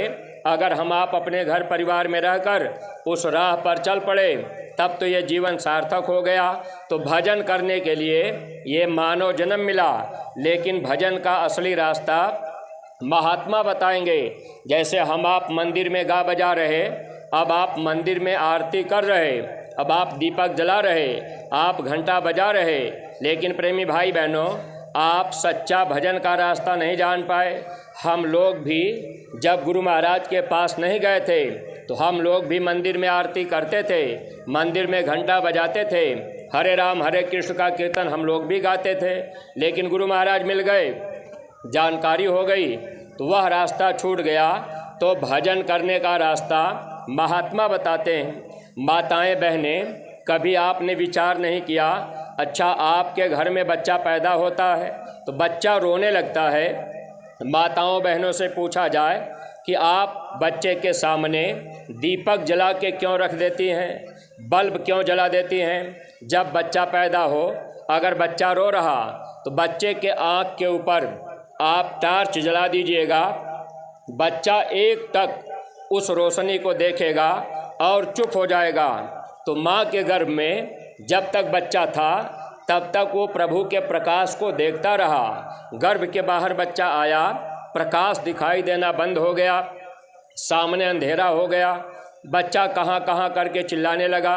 माताओं बहनों से अगर पूछा जाए कि आपके घर में बच्चा रोता है, तो माताएं बहनें बच्चे को चुप कराने के लिए अपने हाथों की ताली बजाती हैं, या थाली बजाती हैं, या घंटा बजाती हैं। बहुत सी माताएं बहनें जब बच्चा रोता है तो बच्चे के कान के पास घुघुना ले जाकर, खिलौना ले जाकर, अब वो कान के पास घुघुना बजाती हैं तो बच्चा थोड़ी देर के लिए चुप हो जाता है। आपने विचार किया ऐसा क्यों होता है? जब बच्चा माँ के गर्भ में रहा तब प्रभु की आवाज़ को सुनता रहा, तभी बच्चा जिंदा रहता है। लेकिन जैसे गर्भ के बाहर बच्चा आया, वह आवाज़ बंद हो गई, माया ने पर्दा डाल दिया, हम आप भूल गए। ऐसे महात्मा आपके बीच में आ रहे, ये पूज्य महाराज जी जिनकी तस्वीर सामने लगी है, जिनकी दाढ़ी बाल काली है, महाराज जी का आगमन आपके बदायूं जिले में होगा। 1 महीना लगातार रहेंगे, हर ब्लॉकों में 2-2 जगह पे कार्यक्रम होंगे। गांव के प्रेमी भाई बहनों, आप कोशिश कीजिएगा कि आप समय निकाल करके आपके घर परिवार में कोई बचने ना पावे, हर लोगों को आपको सच्चा भजन करने का रास्ता सबको दिलवा दीजिएगा। अगर आपको रास्ता मिल जाएगा, नामदान आपको मिल जाएगा, तो महात्मा आपको नरकों 84 की पीड़ा से बचा लेंगे। आपको कुत्ता, सुअर, बिल्ली, घोड़ा, गधा अब दोबारा नहीं बनना पड़ेगा। अगर आपने नाम की दौलत ले ली तो भजन करने का रास्ता अगर आपने ले लिया, मान लीजिए आज आपको नामदान मिला, महाराज जी का सत्संग हुआ, नवंबर के महीने में नामदान मिल गया, अगर दिसंबर में आपका ये शरीर छूट गया, तब भी आपको 84 में महात्मा नहीं जाने देंगे, आपको फिर मानव जन्म दिला देंगे, इतनी गारंटी महात्मा देते हैं। सत्संगी प्रेमी भाई बहनों, हम आप भी गांव-गांव लोगों को संदेश सुना दें, बता दें, ताकि गांव के लोग, नए लोग महाराज जी के कार्यक्रम में चले जाएं। देखिए, गांव के प्रेमी भाई बहनों, माँ के गर्भ में बच्चा प्रभु की आवाज़ को सुनता था, गर्भ के बाहर आया तो बच्चा भूल गया। अब हम आप बाहरी क्रियाकलापों में फंस गए, बाहर के मंदिर में जाकर अब हम आप घंटा बजा रहे, आरती कर रहे, लेकिन भजन के विषय में महात्माओं ने बताया है कि हे इंसान, जैसे आप बाहर में घंटा बजा रहे, वैसे इस मनुष्य मंदिर में घंटा और शंख बजता है, आवाज़ सुनाई देती है। महात्माओं ने लिखा है, बिना बजाए निस दिन बाजे, घंटा शंख नगारी रे, बहिरा सुन सुन मस्त होता है, तन की सुधी बिसारी रे। जब ये महापुरुष आपके यहाँ आएंगे तो ये आपको बताएंगे कि बिना बजाए घंटा शंख कैसे बजता है। अब आप मंदिर में बजा रहे तब बज रहा, लेकिन महात्मा लिखे हैं कि बिना बजाए निस दिन बाजे, घंटा शंख नगारी रे। निस दिन का मतलब होता है प्रतिदिन, यानी रोज, दिन और रात, वो कभी बंद नहीं होता। उसी आवाज़ को महात्माओं ने अखंड कीर्तन भी कहा था। लेकिन हम आप क्या काम किए, बाहर में मंदिर में 24 घंटे आपने कीर्तन गा लिया। लोग कहते हैं कि भैया अखंड कीर्तन हो रहा है, 24 घंटे के बाद अगर आपने कीर्तन बंद कर दिया तो वो खंड हो गया। अखंड का मतलब होता है जो कभी बंद न हो, तो वह आवाज़ जो ऊपर में हो रही वो कभी बंद नहीं होती, और इसी मनुष्य मंदिर में वो आवाज़ सुनाई देती है। यही भगवान का बनाया हुआ असली मंदिर है। लेकिन प्रेमी भाई बहनों, हम आप बाहर बाहर भटक गए, हम लोग विचार नहीं कर पाए।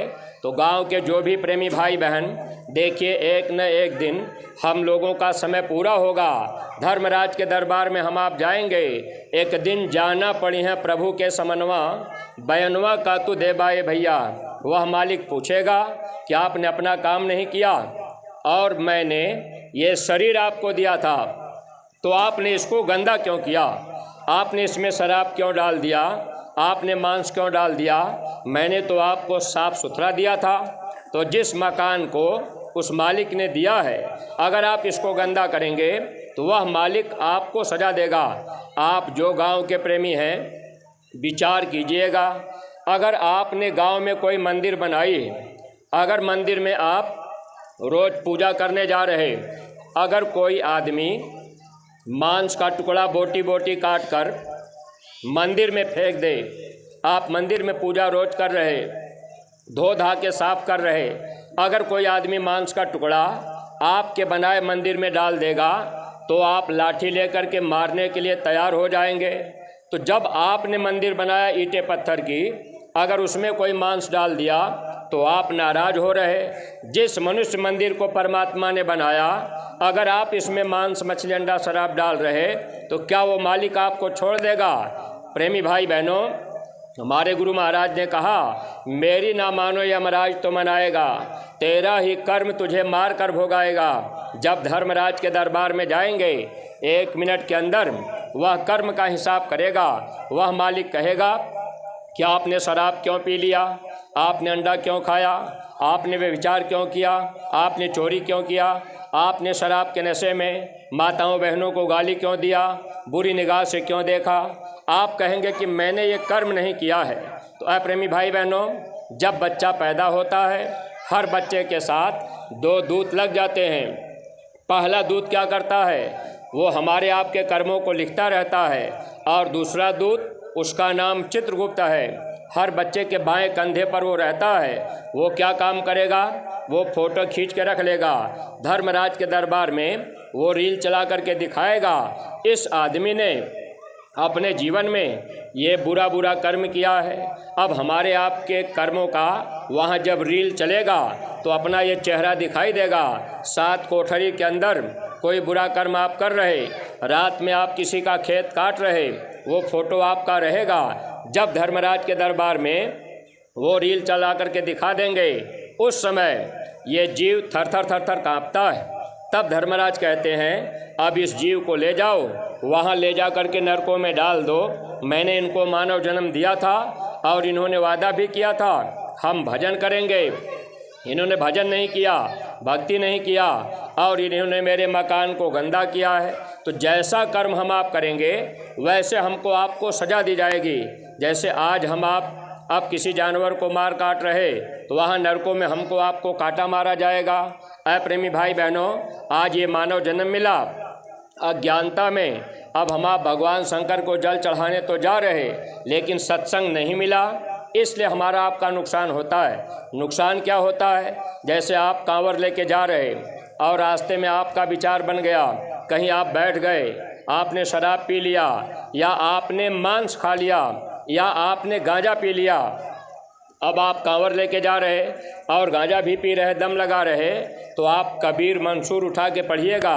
गांजा पीने वाले जीवों को सज़ा कैसे दी जाती है, जब जमदूत ले जाएंगे, पैर ऊपर सर नीचे करके लटकाएंगे, पैर आपका ऊपर होगा सर नीचे होगा, गुदा चक्र पे आग का अंगारा रखा जाएगा, उपस्थ इंद्रियों को मुंह में लगाकर जमदूत मारते रहेंगे, 10,000 साल तक सजा देते रहेंगे। टट्टी के रास्ते पे आग रखा होगा, उस समय जीव हाय हाय करके चिल्लाता है, वहाँ कोई मदद करने नहीं आता। आज संगी दोस्त यार मित्र के कहने पर, आज हम आप लोगों के कहने पर, या जिभ्या के स्वाद में हम सब लोग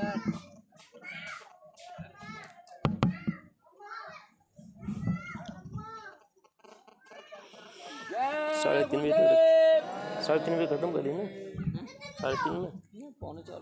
अच्छा ठीक है।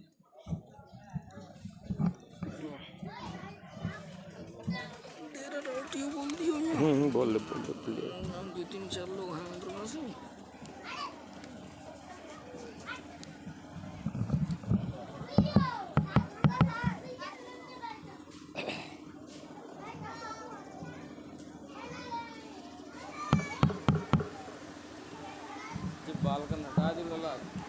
जय गुरुदेव। ग्रामवासी प्रेमी भाई बहनों, जैसे ही समय पूरा होगा धर्मराज के दरबार में हम आप जाएंगे, कर्म का हिसाब होगा, नरकों में डाल दिया जाएगा, ये मानव जन्म नहीं मिलेगा। गोस्वामी जी महाराज ने लिखा है, कल्प कल्प भरी एक एक नरका, एक एक नरक में जीव को एक एक कल्प तक रखा जाता है, वहाँ सड़ाया जाएगा, जलाया जाएगा, काटा जाएगा। जब नरकों से निकाला जाएगा तब ये मानव जन्म अभी नहीं मिलेगा। जैसे 4 जेल यहाँ बनाया गया, थाने का हौलात, डिस्ट्रिक्ट जेल, सेंट्रल जेल और स्टेट जेल, ऐसे 4 जेल कुदरत ने भी बनाया है। गांव में कोई आदमी बुरा काम करेगा, पुलिस मार करके ले जाके थाने में बंद कर देगी। अगर आपने अपराध ज़्यादा किया है, आपको जिला जेल में रखा जाएगा। उससे भी ज़्यादा गलती आपने किया है तो आपको सेंट्रल जेल में या स्टेट जेल में रखा जाएगा। तो शरीर को दुख देने के लिए यहाँ पर 4 जेल बनाया गया, ऐसे ही आत्मा को दुख देने के लिए कुदरत ने 4 जेल बनाया है। अस्थावर, उष्मज, अंडज और पिंडज, ये 4 जेल हैं। अभी ये आत्मा मनुष्य शरीर में है, मनुष्य शरीर से निकलेगी, कर्म का हिसाब होगा, नरकों में डाला जाएगा। नरक से निकालकर पहला जेल अस्थावर खान, इस धरती पर जितने पेड़ पौधे हैं सब अस्थावर में आते हैं। 30 लाख प्रकार की योनि होती है। अब यही आत्मा 30 लाख बार पेड़ पौधा बनेगी, जन्मेगी, मरेगी। अब ये जो नीम का पेड़ है, ये आम का पेड़ है, ये भी कभी मनुष्य रहा, आत्मा इसमें भी है, लेकिन इसको पुण्य फल थोड़ा थोड़ा मिलता है। कैसे मिलता है? जैसे आम का पेड़ है, आप छाए में बैठ गए, आम का फल आपने खा लिया, लकड़ी आपने काम में लगा लिया, तो यह पुण्य आत्मा को मिलेगा। और ये आत्मा ऐसे 84 लाख योनियों में थोड़ा थोड़ा पुण्य बनेगा, तब मानव जन्म दिया जाता है। 30 लाख बार पेड़ पौधे में। इसके बाद आत्मा दूसरे जेल में जाएगी। दूसरा जेल है उस्मच खान, गर्मी और पसीने से पैदा होने वाले जीव। वहाँ 27 लाख प्रकार की योनि होती है। यही आत्मा 27 लाख बार कीड़ा मकोड़ा, बैक्टीरिया, वायरस, ढील, खटमल बनती है। वहाँ से जब निकाला जाएगा, आत्मा तीसरे जेल में जाएगी। तीसरा जेल है अंडज खान, अंडे से पैदा होने वाले जीव। अब ये आत्मा वहाँ पर 23 लाख बार सर्प, गोजर, बिच्छू, मछली बनना पड़ेगा। वहाँ से जब निकाला जाएगा, चौथा जेल है पिंडज खान, बच्चे पैदा करने वाले जीव। 4 लाख प्रकार की योनि होती है। अब यही आत्मा 4 लाख बार कुत्ता, सुअर, बिल्ली, घोड़ा, गधा बनती है। अंतिम योनि गाय और बैल की मिलती है। गाय के मरने के बाद स्त्री का तन मिलता है, बैल के मरने के बाद पुरुष का तन मिलता है। अब आप इसको जोड़िएगा, 30 लाख बार पेड़ पौधे में, 27 लाख बार कीड़े मकोड़े में, 23 लाख बार अंडे से पैदा होने वाले जीवों में, 4 लाख बार पिंडज में, 30, 27, 57, 57, 23, 80, 80, 4, 84। गोस्वामी जी महाराज ने रामायण में लिखा था, 4 खान 84 लाख योनियों में भटकने के बाद तब एक बार मानव जन्म दिया जाता है। कबीर साहब ने लिखा है, लख 84 भरम के पग पेट को आए, अब की पासा ना पड़ा तो फिर 84 जाए। अगर अब की बार सद्गुरु नहीं मिले, हमारी आपकी हार हो गई, तो फिर 84 जाना पड़ेगा। अगर सद्गुरु मिल जाएंगे, नाम की दौलत मिल जाएगी, हम आप भजन करने लगेंगे, तब तो महात्मा 84 से बचा लेंगे। प्रेमी भाई बहनों, महात्मा हमारी आपकी भलाई के लिए आया करते हैं। तो गांव के प्रेमी भाई बहनों, आपको भी एक मौका मिल रहा है, आप लोग भी ऐसे मौके का लाभ उठाइएगा। अगर मानव जीवन में महात्मा मिल जाएंगे तो 84 नरकों की पीड़ा से हमारा आपका बचाव हो जाएगा। अगर महात्मा नहीं मिलेंगे तो आज ये मानव जन्म मिला, अच्छा कपड़ा, अच्छा मकान, बैठना भी हुआ तो हम आप ज़मीन पे गद्दा चटाई डाल करके हम आप बैठ रहे, कहीं कुर्सी डाल करके हम आप चारपाई पर बैठ रहे, कपड़ा पहन करके चल रहे। अगर महात्मा नहीं मिले और ये जीवात्मा 84 में चली गई, वहाँ नंगे रहना पड़ेगा, नंगे चलना पड़ेगा, नंगे खाना पड़ेगा, गले में रस्सी लगी रहेगी, खूंटे में हम आप बंधे रहेंगे, जहाँ टट्टी पेशाब करेंगे वही उठना बैठना होगा। कौन हमारा रिश्तेदार बनेगा, कौन अपनी जाति बिरादरी का होगा। कुत्ते का जन्म हो गया, सर में घाव हो गया, कुत्ता बेचारा गांव गांव गली गली भाग रहा, कीड़े काट रहे, कौन अपना रिश्तेदार बनेगा। वहाँ कोई किसी की पत्नी नहीं, कोई किसी का पति नहीं, वो भोग योनि है और ये मनुष्य योनि कर्म योनि है। अगर महात्मा मिल जाएंगे तब तो 84 की पीड़ा से हम आप बच जाएंगे। अगर ये धन दौलत रुपया पैसा आज मिल भी गया तो कल ये छूट जाएगा। इसलिए प्रेमी भाई बहनों, अगर हम आप सच्ची बात को पकड़ लिए, जीवात्मा के कल्याण के लिए महात्मा से रास्ता लेकर अगर हम आप कमाई करने लगे तो ये जीवन सार्थक बन जाएगा। लेकिन अगर आपके मन में आ जाए कि भाई हम बाबा जी के पास क्यों जाएं, हम अपने माता पिता को ही गुरु मान लेंगे, तो गांव के प्रेमी भाई बहनों, ये बात भी थोड़ा आप समझ लीजिएगा। इस धरती पर 7 प्रकार के गुरु मिलते हैं, लेकिन सबसे आत्मा का कल्याण नहीं होगा। आत्मा का कल्याण केवल शब्द भेदी सद्गुरु करते हैं। प्रथम गुरु है पिता और माता। पहले गुरु माता पिता, दूसरे गुरु दाई जो नार खेड़ी से सफाई करती है, तीसर गुरु नाम जो धारा, लय लय नाम ग्राम पुकारा, चौथा गुरु शिक्षा दीन्हा तब संसारी मार्ग चीन्हा, पांचवा गुरु दीक्षा दीन्हा राम कृष्ण का सुमिरन कीन्हा, छठवां गुरु भरम सब तोड़ा ओमकार से नाता जोड़ा। 6 प्रकार के गुरु जीवन में सबको मिलते हैं, लेकिन आत्मा का कल्याण नहीं होगा। माता पिता पहले गुरु हैं। जब आप माता पिता की सेवा करेंगे तो आपके जीवन में पुण्य बनेगा। जब पुण्य होगा तो आपको क्या मिलेगा? पुण्य पुंज बिन मिलहि न संता। आपके जीवन में अगर पुण्य नहीं है तो आपको संत नहीं मिल सकते। अगर आपके जीवन में पुण्य है तो तो आपको महात्मा मिल जाएंगे, महात्मा मिल जाएंगे, शब्द भेदी सद्गुरु मिल जाएंगे, छुटकारा हो जाएगा। तो ऐसे माता पिता भी गुरु हैं, दाई भी गुरु है, और जो नामकरण करते हैं उनको भी गुरु माना जाता, सेवा उनकी भी जरूरी है। स्कूल कॉलेज में जो भौतिक ज्ञान देते हैं वो भी गुरु हैं। पांचवा गुरु जो कान में मंत्र देते हैं, जिनको कन फुकवा गुरु कहा जाता है, इनसे भी आत्मा का कल्याण नहीं होता। कन फुकवा गुरु हद का, बेहद का गुरु, और बेहद का गुरु जब मिले लगे ठिकाना ठौर। फिर आगे छठवां गुरु मिलते हैं। छठवां गुरु भरम सब तोड़ा, ओमकार से नाता जोड़ा। छठवां गुरु मिलेंगे तो आपको मंत्र बता देंगे, ओम नमः शिवाय जपो, ओम दुर्गाय नमः जपो, या हिंदू धर्म में सबसे सर्वोपरि मंत्र गायत्री मंत्र माना जाता है। ओम भूर्भुवः स्वः तत्सवितुर्वरेण्यं भर्गो देवस्य धीमहि धियो यो न प्रचोदयात्। अगर इस मंत्र का जाप आप नियम संयम से करेंगे तो आपको स्वर्ग मिल सकता है। स्वर्ग के ऊपर आप नहीं जा पाएंगे। स्वर्ग में रहने वाले देवी देवता वो तरस रहे हैं कि हमको मानव जन्म मिल जाए। यही तो आपके रामायण में लिखा है, बड़े भाग्य मानुष तन पावा, सुर दुर्लभ सद ग्रंथें गावा। देवी देवता तरसते हैं कि हमको मानव जन्म मिले। अप्रेमी भाई बहनों, 6 प्रकार के गुरु से आत्मा का कल्याण नहीं होता। 7वां सद्गुरु शब्द लखावा, जहाँ के जीव तहाँ पहुँचावा। ऐसे गुरु जो शब्द भेदी हों, तो ऐसे महात्मा आपके करीब में आएंगे। नवंबर के महीने में अगर आपको सच्चे महात्मा मिल जाएंगे, जीवन सार्थक बन जाएगा। अगर गुरु पूरे नहीं मिले तो महात्माओं ने लिखा, अंधा गुरु और बहिरा चेला होए नरक में ठेली ठेला। गुरु भी नरक में जाता है, चेला भी नरक में जाएगा।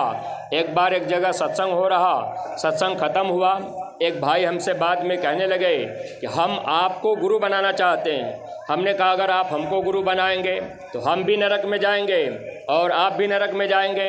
हमारे गुरु महाराज ने कहा है, गुरु बनना सबसे खराब काम है। अप्रेमी भाई बहनों, गुरु की जिम्मेदारी होती है जो आत्मा का कल्याण कर दे। ऐसे सद्गुरु आपको बिरले मिलेंगे। लेकिन गांव के प्रेमी भाई बहनों, ध्यान रखिएगा, ये बाबा जय गुरुदेव जी महाराज जो 18 मई सन 2012 को शरीर छोड़ गए, और गुरु महाराज ने बहुत पहले कहा कि आगे बहुत से बाबा जय गुरुदेव नकली बनेंगे, जगह जगह लोग बैठ जाएंगे, प्रेमियों को भ्रमित कर देंगे। हमारे गुरु महाराज ने बताया है, ऐ बच्चा, जब कभी आपकी इच्छा हो जीते जी भगवान को पाने की, तो आप मथुरा चले आना, आपको रास्ता मिल जाएगा। मथुरा से महाराज जी आपके बदायूं जिले में आएंगे, भगवान को जीते जी पाने का रास्ता आपको बता देंगे इसी मनुष्य शरीर के अंदर। तो जिन सत्संगी प्रेमी भाई बहनों को रास्ता मिल गया है, आप लोग अपने गुरु की भक्ति जब करेंगे तब इस जीवात्मा का काम बन जाएगा। भक्ति में आदेश का पालन करना है। पहला आदेश हम लोगों को गुरु महाराज ने दिया है कि 24 घंटे में 22 घंटे आप दुनिया के काम में लगा देना। 1 घंटा सुबह, 1 घंटा शाम अपने घर परिवार में, शाम को अपने गांव में एक जगह इकट्ठा होकर सामूहिक भजन करना। तो सत्संगी प्रेमी भाई बहनों, अगर आप लोग अपने अपने गांव में सामूहिक भजन करेंगे तो ये गुरु आदेश का पालन होगा। अगर मान लीजिए गांव में कोई सत्संगी नहीं है, आप अकेले हैं, पति पत्नी अगर 2 लोग हैं, तो दोनों लोग शाम को एक साथ बैठा करिए। और एक आदेश महाराज जी ने और दिया था, हर सत्संगी प्रेमी अपने अपने घर में एक गुल्लक रख लीजिए। 1 रुपया ज़्यादा नहीं डालना है, 1 रुपया गुल्लक में रोज़ रोज़ आप लोग डालते जाइए। और अपने बच्चों से भी 1 रुपया सेवा आप गुल्लक में डलवाया करिए। इससे क्या होगा, जैसे आपका बच्चा है, बच्चा भजन नहीं कर रहा है, क्योंकि आज के समय में बहुत से लोगों के मन में ये भ्रम रहता है कि भाई अभी बच्चा है, पढ़ाई लिखाई करेगा, अभी जवानी का समय है, बच्चा तो बाद में भजन करेगा, बुढ़ापे में भजन करेगा। बहुत से गांव घर में लोग ये सोचते हैं कि भजन चौथे पन में किया जाता है। लेकिन गांव के प्रेमी भाई बहनों, एक बात ध्यान में रखिएगा, चौथे पन में भजन करने के लिए लिखा गया है। कब के लिए? जब राम राज्य था तब के लिए, तो आज के लिए नहीं। अब आप कहेंगे कि हम चौथेपन में भजन करेंगे, तो आपको धोखा खाना पड़ेगा। राम राज्य में सीरियल वाइज मृत्यु होती थी। पहले बाप मरता था, तब बेटा मरता था। पहले बड़ा भाई मर जाता था, तब छोटा भाई मरता था। तो राम राज्य के लिए लिखा गया था कि हे इंसान, आप चौथेपन में भजन करना। लेकिन अब कलयुग है, कलयुग में अकाल मृत्यु है। आपका बाप, अभी बाप जिंदा है, बेटा चला गया, बड़ा भाई जिंदा है, छोटा भाई चला गया। इसीलिए कबीर साहब लिख करके गए, कर ले निज काम जवानी में, इस 2 दिन की जिंदगानी में सौभाग्य से नर्तन पाई है, बड़े भाग्य जवानी आई है, भगवान इसी में मिलते हैं, क्यों ढूंढे पाथर पानी में। महात्मा ये बात हमको आपको समझा दिए। हमारे गुरु महाराज ने कहा, महाराज जी ने ये कहा कि 5 साल के ऊपर का बच्चा भजन कर सकता है। प्रेमी भाई बहनों, अगर आप अपने घर में बच्चे को बैठाने लगेंगे, 5 साल के बाद बच्चे का कर्म लिखा जाता है। 5 साल के पहले बच्चे का कर्म नहीं लिखा जाता। 5 साल के बाद जो भी कर्म करेगा बच्चा लिखा जाएगा। अगर बच्चा भजन करने लगेगा तो कम से कम महात्मा उसके कर्मों की माफ़ी करा देंगे। तो अपने सत्संगी प्रेमी जो हैं, अगर आपके घर में बच्चे भजन नहीं कर पा रहे, 1 रुपया सेवा बच्चों से गुल्लक में डलवाया करिए। ये सेवा धर्म के काम में खर्च होगी। जब ये सेवा आपके धर्म के काम में लगेगी तो आपको इसका विशेष लाभ मिलेगा। 15 साल का बच्चा है, समय पूरा हो गया, चला गया, धर्मराज के दरबार में काल भगवान सजा देने के लिए खड़े रहेंगे। लेकिन वहाँ गुरु महाराज कहेंगे, ये मेरा बच्चा भक्ति किया है, सेवा किया है, आदेश पालन किया है, इसके कर्मों को माफ़ कर दो। हम आप प्रार्थना गाते हैं, भक्ति करते छूटे मेरे प्राण, गुरु जी यही मांगो सदा। लेकिन सत्संगी प्रेमी भाई बहनों, ये ध्यान रखिएगा, जब आप सेवा गुल्लक में निकालिएगा 1 रुपया रोज, तो वह सेवा 1 महीना जब हो जाए तो सिक्का अपने घर में रख लीजिएगा, नोट बना करके। ये सेवा आप कहाँ देंगे, इस बात को अच्छी तरह से समझ लीजिएगा। यह सेवा आप लोग अपने अपने ब्लॉक के जिम्मेदार के पास या न्याय पंचायत के जिम्मेदार बन गए हो तो अच्छी बात है। अगर न्याय पंचायत के जिम्मेदार नहीं है तो अपने ब्लॉक के जिम्मेदार के पास आप रजिस्टर में लिखवा दीजिएगा, अपना दस्तखत बनाइएगा। ब्लॉक के लोग वो सेवा उठाकर जिले के अध्यक्ष के पास एक रजिस्टर जो महाराज जी ने दिया है, आपके बदायूं जिले के अध्यक्ष भाई सेठ जी जो बगल में बैठे हैं, इनके ऊपर जिम्मेदारी है। इनके पहले ये भाई मदन पाल जी अध्यक्ष थे, उनके पहले कोई और रहा। लेकिन ऐसे सत्संगी प्रेमी भाई बहनों, आप ये ध्यान रखा करिए, महात्मा की मौज में जब आप चलेंगे आपको दया मिलेगी। अगर आप महात्मा की बात नहीं पकड़े तो आपका नुकसान होगा, इसमें परमार्थी नुकसान होगा। मान लीजिए मदन पाल जी अब इस समय अध्यक्ष भाई उपदेश जी सेठ जी हैं। अगर कोई सत्संगी कहे कि हम तो सेवा मदन पाल जी को ही देंगे, ये हमारे पुराने अध्यक्ष हैं, तो आप परमार्थ से खाली जाएंगे। इसलिए प्रेमी भाई बहनों, महात्मा लकड़ी को भी काम सौंप दें तो हमारी आपकी जिम्मेदारी है कि हम आप उनके साथ लग करके सच्चे राह पर हम आप चलते रहें। तो आप लोग अपनी अपनी सेवा ब्लॉक में लिखवाया करिए रजिस्टर में, और फिर वो लोग ज़िले में लिखवाएंगे, ज़िले से मथुरा जाता रहेगा। और सत्संगी प्रेमी भाई बहनों, आपके ज़िला बदायूं का भंडारा चलता है मथुरा में। स्वामी जी महाराज ने कहा था, एक ज़िले का एक ही भंडारा रखना। तो जो गांव के नए प्रेमी भाई बहन हैं, आप लोग भी जानकारी रखिएगा, आपके बदायूं ज़िले का भंडारा मथुरा में जहां गौशाला है, आश्रम के अंदर गौशाले के बगल में चलता है। कभी भी आप अगर पहुंचिए तो बदायूं ज़िले का भंडारा पूछिएगा, आश्रम के अंदर चलता है। तो आप लोग अपने अपने ज़िले के भंडारे में जाया करिए और अपने भंडारे में आप रोटी बना करके खाया करिए, सेवा किया करिए। जो भी आपकी इच्छा बने, 150 रुपया भंडारे में सेवा जरूर डाला करिए। अगर आप भंडारे की सेवा नहीं करेंगे तो आपका लेना देना कर्म कर्जा बाकी रह जाएगा। और प्रेमी भाई बहनों, जब आप ज़िले के भंडारे में जाया करिए तो जब आप आश्रम के अंदर गौशाले के पास जाएंगे तो आपको रहने के लिए राउटी डेरे की व्यवस्था की जाती है। आप अपने अपने डेरे राउटी में ज़िले में रुका करिए। और 10, 20, 50 रुपया अगर राउटी का किराया पड़ता है तो आप वो किराया दिया करिए। ये बात ध्यान रखा करिए। अगर आप ये सोचेंगे कि चलो भाई हमको किराया नहीं देना पड़ा, अब आप वहाँ गए, मन कह दिया कि भाई वहाँ व्यवस्था ठीक नहीं, हम वहाँ रहेंगे। अब आप सोचें कि भाई वहाँ गद्दा फ्री में मिल गया, वहाँ हमको खाना अच्छा से मिल गया, हमको कोई सेवा नहीं देना पड़ा, तो अप्रेमी भाई बहनों, वह स्थान त्याग और तपस्या का है।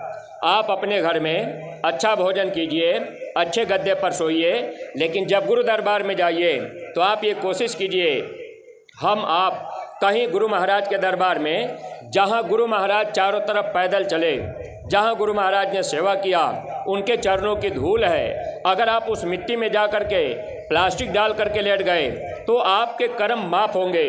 अब आपका मन कह दे चलो हम उधर चल करके धर्मशाला में रह लेंगे, कहीं होटल में रह लेंगे, किराया दे देंगे।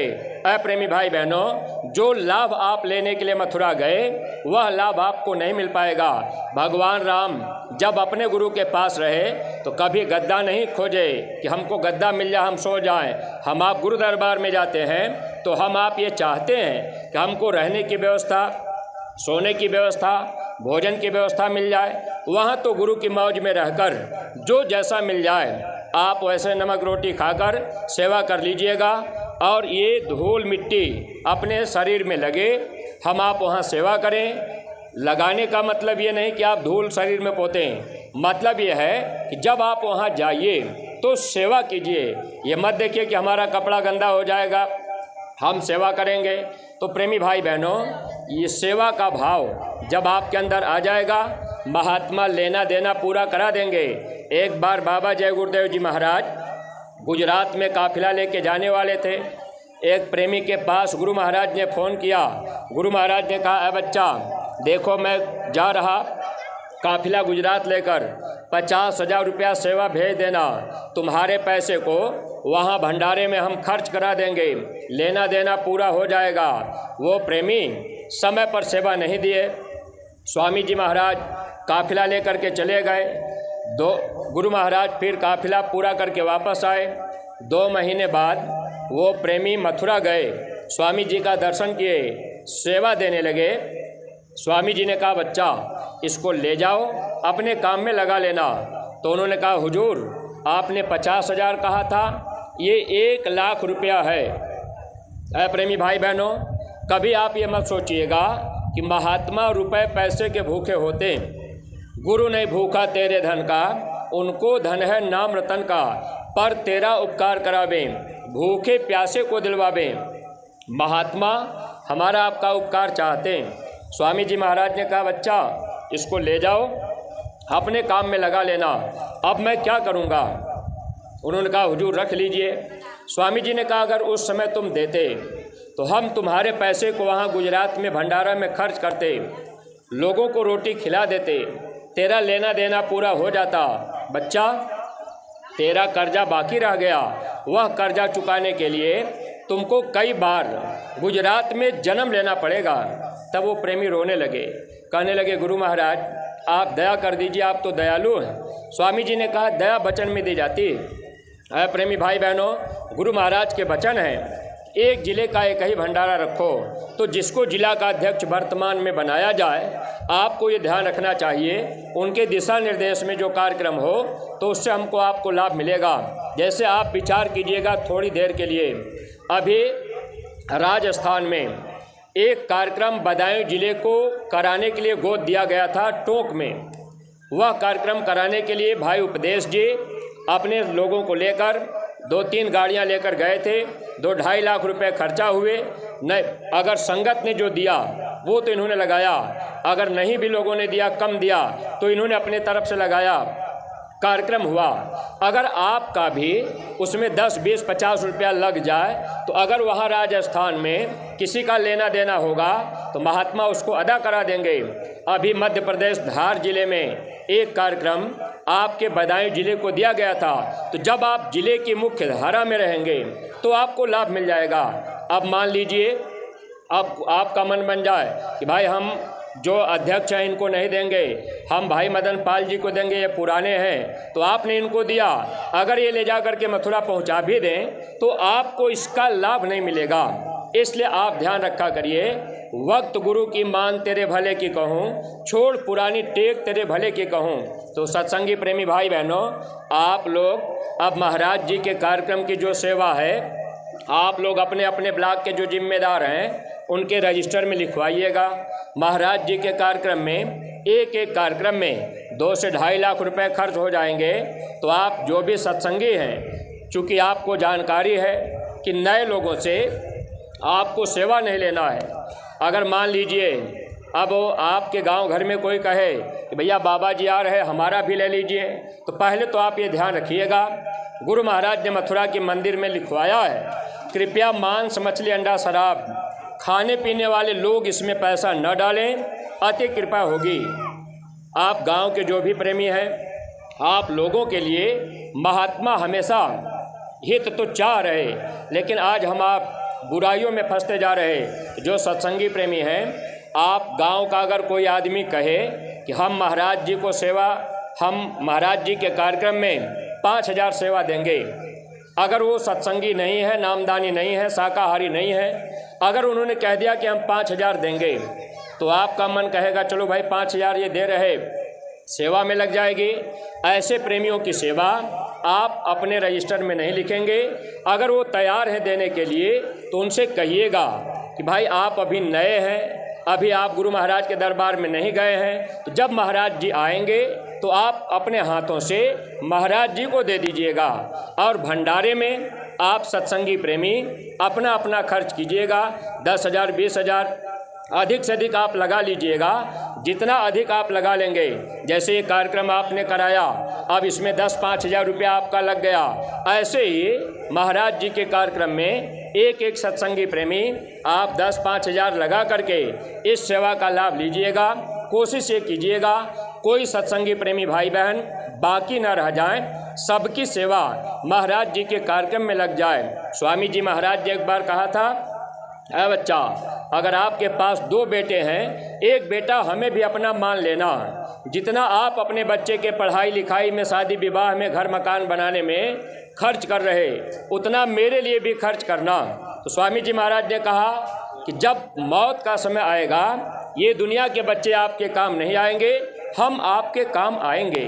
इसलिए सत्संगी प्रेमी भाई बहनों, आज जो भी प्रेमी महाराज जी के कार्यक्रम की सेवा आप देना चाहें तो आप संकल्प लिखवा दीजिएगा। आज आपको देना नहीं है, आप 2 महीने बाद महाराज जी के आने के 15 दिन पहले अपनी अपनी सेवा जमा कर दीजिएगा। ये सेवा एक जगह इकट्ठी हो जाएगी और उसके पहले आप लोग एक एक गांव गोद लेकर गांव-गांव में प्रचार अभी से शुरू कर दीजिए। प्रचार का काम अभी से आप रखेंगे, बाद में प्रचार गाड़ी आएगी।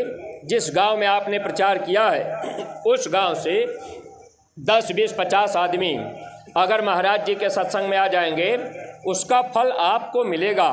ये परमार्थी दौलत, परमार्थी धन कमाने का एक सरल रास्ता है। इसलिए हर सत्संगी प्रेमी एक गांव की जिम्मेदारी ले लीजिए। स्वामी जी महाराज ने कहा था परिवर्तन गांव से होगा। अगर आपने गांव गोद नहीं लिया तो बाद में आपको पश्चाताप करना पड़ेगा, क्योंकि गुरु महाराज ने कहा है परिवर्तन कोई माई का लाल रोक नहीं सकता, चाहे सूरज पूरब से निकलना बंद कर दे या आसमान धरती पर गिर जाए। स्वामी जी महाराज ने कहा परिवर्तन होगा, वो किसी के दिल दिमाग में नहीं है। रात में आप सोए रहेंगे, सुबह जगेंगे तो लाश पे लाश दिखाई देगी। अगर आपने एक गांव गोद लेकर धर्म का संदेश गांव-गांव में फैला दिया तो आपको जस मिल जाएगा और मुसीबत की घड़ी में महात्मा आपको बचा लेंगे। तो गांव के प्रेमी भाई बहनों, आप लोगों ने अपना समय दिया, हम आप लोगों के आभारी हैं। हम अपनी वाणी को विराम देने जा रहे, कोई बात अटपटी लगी हो तो आप लोग क्षमा भी कीजिएगा। और चलते चलाते गांव के प्रेमी भाई बहनों से मेरी विशेष प्रार्थना है, महाराज जी ने हाथ जोड़कर आप लोगों से प्रार्थना किया है कि आप कोई ऐसा नशा मत कीजिएगा जिससे बुद्धि पागल हो जाए। आप मनुष्य मंदिर में मांस मछली अंडा शराब मत डालिएगा। अगर ये भगवान का बनाया मंदिर आपने गंदा किया तो गंदे स्थान पे भगवान देवी देवता नहीं रहते। जहाँ आप बैठे हैं अगर गंदगी हो जाए तो आप वहाँ से हट जाएंगे। तो इस मनुष्य मंदिर में देवी देवता रहते हैं। जब से हम लोगों ने मांस मछली अंडा शराब खाना शुरू कर दिया, ये मंदिर गंदा हो गया, देवी देवता नाराज हो गए। अब इस मनुष्य मंदिर में भूत प्रेत रहने लगे। स्वामी जी महाराज ने कहा कोई घर बाकी नहीं है जिसमें भूत प्रेत न रहते हों। कमाई का आधा से ज़्यादा पैसा बीमारी में जा रहा है। इसलिए गांव के प्रेमी भाई बहनों, अगर कोई ऐसी तकलीफ़ आपको है कि भाई हमारे घर में बीमारी आ गई, तो आप महात्मा के करीब जाकर नाम की दौलत पाकर अगर पूरे परिवार के लोग शाकाहारी रहकर अगर आप सुमिरन ध्यान भजन करने लगेंगे तो आपके घर से भूत प्रेत भी दूर भागेंगे, भूत पिचास निकट नहीं आवें। महावीर जब नाम सुनावें, जब आपको गुरु मिल जाएंगे, नाम मिल जाएगा। अगर आप सुमिरन ध्यान भजन करने लगेंगे, नाश रोग हर सब पीरा, जपत निरंतर हनुमत बीरा, रोग का भी नाश होगा। ऐसी दया दुआ बरकत का लाभ लेने का मौका मिला हुआ है। तो गांव के प्रेमी भाई बहनों, आप लोग अंडे का भी सेवन मत किया करिए। अगर आपके मन में आ जाए अंडा शाकाहारी है, थोड़ा सा आप 5 मिनट में समझ लीजिएगा अंडा बनता कैसे है। जैसे माताएं माताओं बहनों को महीने में 5 दिन मासिक धर्म होता है, तो माताएं बहनें ये ध्यान रखा करें 5 दिन तक शरीर पर पानी आप लोग मत डाला करिए। कपड़े चाहे जितनी बार बदल लीजिए, पैर और हाथ घुटने पर से धो लीजिए, मुंह अपना धो लीजिए। 5वें दिन शाम को स्नान कर सकती। अगर उसके पहले आपने शरीर पे पानी डाल दिया, ये शरीर आपका बीमारी में रहेगा। जो बच्चे पैदा होंगे बीमारी में रहेंगे, बुद्धि के कमज़ोर लूजे लंगड़े होंगे, माता पिता की बात को नहीं मानेंगे। और माताएं बहनें 5 दिन तक आप रसोई घर में मत जाया करिए, खाना पानी मत छुआ करिए। अगर आपने खाना पानी छू दिया, आपके हाथ का छुआ हुआ खाना पानी अगर कोई खा पी लेगा, उनको भयंकर बीमारी लगेगी। पहले के समय में माताएं बहनें 5 दिन का परहेज करती थी। घर परिवार में बहू बेटी को बच्चा पैदा होने का समय आता था, अस्पताल नहीं जाना पड़ता था, सब काम घर में होता था। लेकिन आज के समय में हम आप परहेज करना बंद कर दिए, बीमारियां बढ़ने लगी। गुरु महाराज ने कहा अगर माताएं बहनें 5 दिन का परहेज करें और आप भजन करें तो आपके घर में बीमारी नहीं रहेगी, आगे डॉक्टर की ज़रूरत आपको नहीं पड़ेगी। अगर इन बातों का परहेज माताएं बहनें करने लगें, गांव में बच्चियों को बताने लगें, बच्चियां भी परहेज करने लगें, उनका जीवन निरोगी रहेगा। जो औलाद पैदा होगी वो माता पिता की बात मानने वाली होगी। गांव के प्रेमी भाई बहनों, 12-15 दिन पर पक्षियों को गंदा खून आता है, वही पक्षियों का खून रुक गया, अंडा बन करके तैयार हो गया। आज हम आप प्रेम से उसको खा रहे। आप जो भी गांव के प्रेमी हैं, एक बात हम आप लोगों से पूछ रहे, आप लोग विचार करके बताइएगा। आप लोग अपने घर में बैठकर आप रोटी खा रहे, आपका 2 साल का बच्चा बगल में खड़ा हो गया, बच्चा पेशाब करने लगा, संजोग से बच्चे का पेशाब रोटी पर गिर गया। अब आप रोटी खा रहे, उसी रोटी पर बच्चे का पेशाब गिर जाएगा, तो क्या आप लोग रोटी खा जाएंगे? पीछे वाले प्रेमी खा जाएंगे? नहीं खाएंगे। अपने बच्चे का पेशाब है, रोटी पर गिर गया, तो हम लोग रोटी नहीं खा रहे, क्योंकि पेशाब गंदी चीज़ है। ऐ प्रेमी भाई बहनों, अपने बच्चे का पेशाब हम लोग गंदा मान रहे, लेकिन आज हम लोगों की बुद्धि कहाँ चली गई? वही मुर्गे के वीर्य और पेशाब से जो अंडा तैयार हुआ, आज बड़े प्रेम के साथ आमलेट और चटनी बना के खा रहे। कहते शिक्षा का स्तर ऊंचा हो गया, हम पढ़े लिखे जानकार हो गए, हम जय गुरुदेव के पास, वहाँ मथुरा क्यों जाएं? हम लोगों ने विचार नहीं किया। सत्संग में आना जाना हो जाएगा तो आपका घर परिवार सुखी हो जाएगा, लोग भी सुखी होगा, परलोक भी सुखी होगा। सत्संग से मनुष्य के बुद्धि में विवेक आता है, सत्संग से मनुष्य का सुधार होता है, सत्संग से जन्म मरण की पीड़ा छूट जाती है। आगे समय आएगा, सत्संग की ज़रूरत सबको पड़ेगी। अगर आपको सत्संग अभी से मिलने लगे, आपका घर परिवार खुशहाल रहेगा, लोक परलोक आपका बनेगा। प्रेमी भाई बहनों, अशुद्ध आहार आप मत कीजिएगा। इसके लिए हमारे महाराज जी ने आपसे प्रार्थना किया है। गांव के प्रेमी हैं, एक बात हम आप लोगों से पूछ रहे, आपको खाना खाने के लिए थाली में दे दिया जाए, एक सब्जी रोटी आपको एक थाली में दिया जाए, वह सब्जी रोटी ताज़ी है, उसमें से खुशबू आ रही, सब्जी रोटी थाली में, दूसरी थाली में 4 दिन की सब्जी रोटी हो, उसमें से बदबू आ रही है तो सब्जी रोटी वो भी। तो आप ये विचार करके बताइएगा, बदबूदार सब्जी रोटी आप खाना चाहेंगे या खुशबू वाला? तो हर आदमी खुशबूदार भोजन पसंद करता है। अगर भोजन से बदबू आने लगा तो हम आप उसको नहीं खा रहे। लेकिन प्रेमी भाई बहनों, विचार कीजिएगा, कभी परीक्षा लीजिएगा, एक लौकी अपने हाथ में ले लीजिए, एक हाथ में लौकी ले लीजिए, एक हाथ में आप मछली पकड़ लीजिए, लौकी वाले हाथ को अपने नाक के पास ले जाके सूंघ लीजिएगा और मछली वाले हाथ को अपने नाक के पास ले जाइएगा। बदबू किससे आएगी? मछली से। फिर भी आज हम आप अज्ञानता में ये अशुद्ध आहार करने लगे। अगर महात्मा मिल जाएंगे, लोक परलोक दोनों बन जाएगा। तो गांव के प्रेमी भाई बहनों, आप लोगों का मैंने काफ़ी समय ले लिया। वैसे हम आपसे 1.5 घंटे का समय मांगे थे, फिर भी ज़्यादा थोड़ा समय हो गया, तो आप लोग क्षमा कीजिएगा।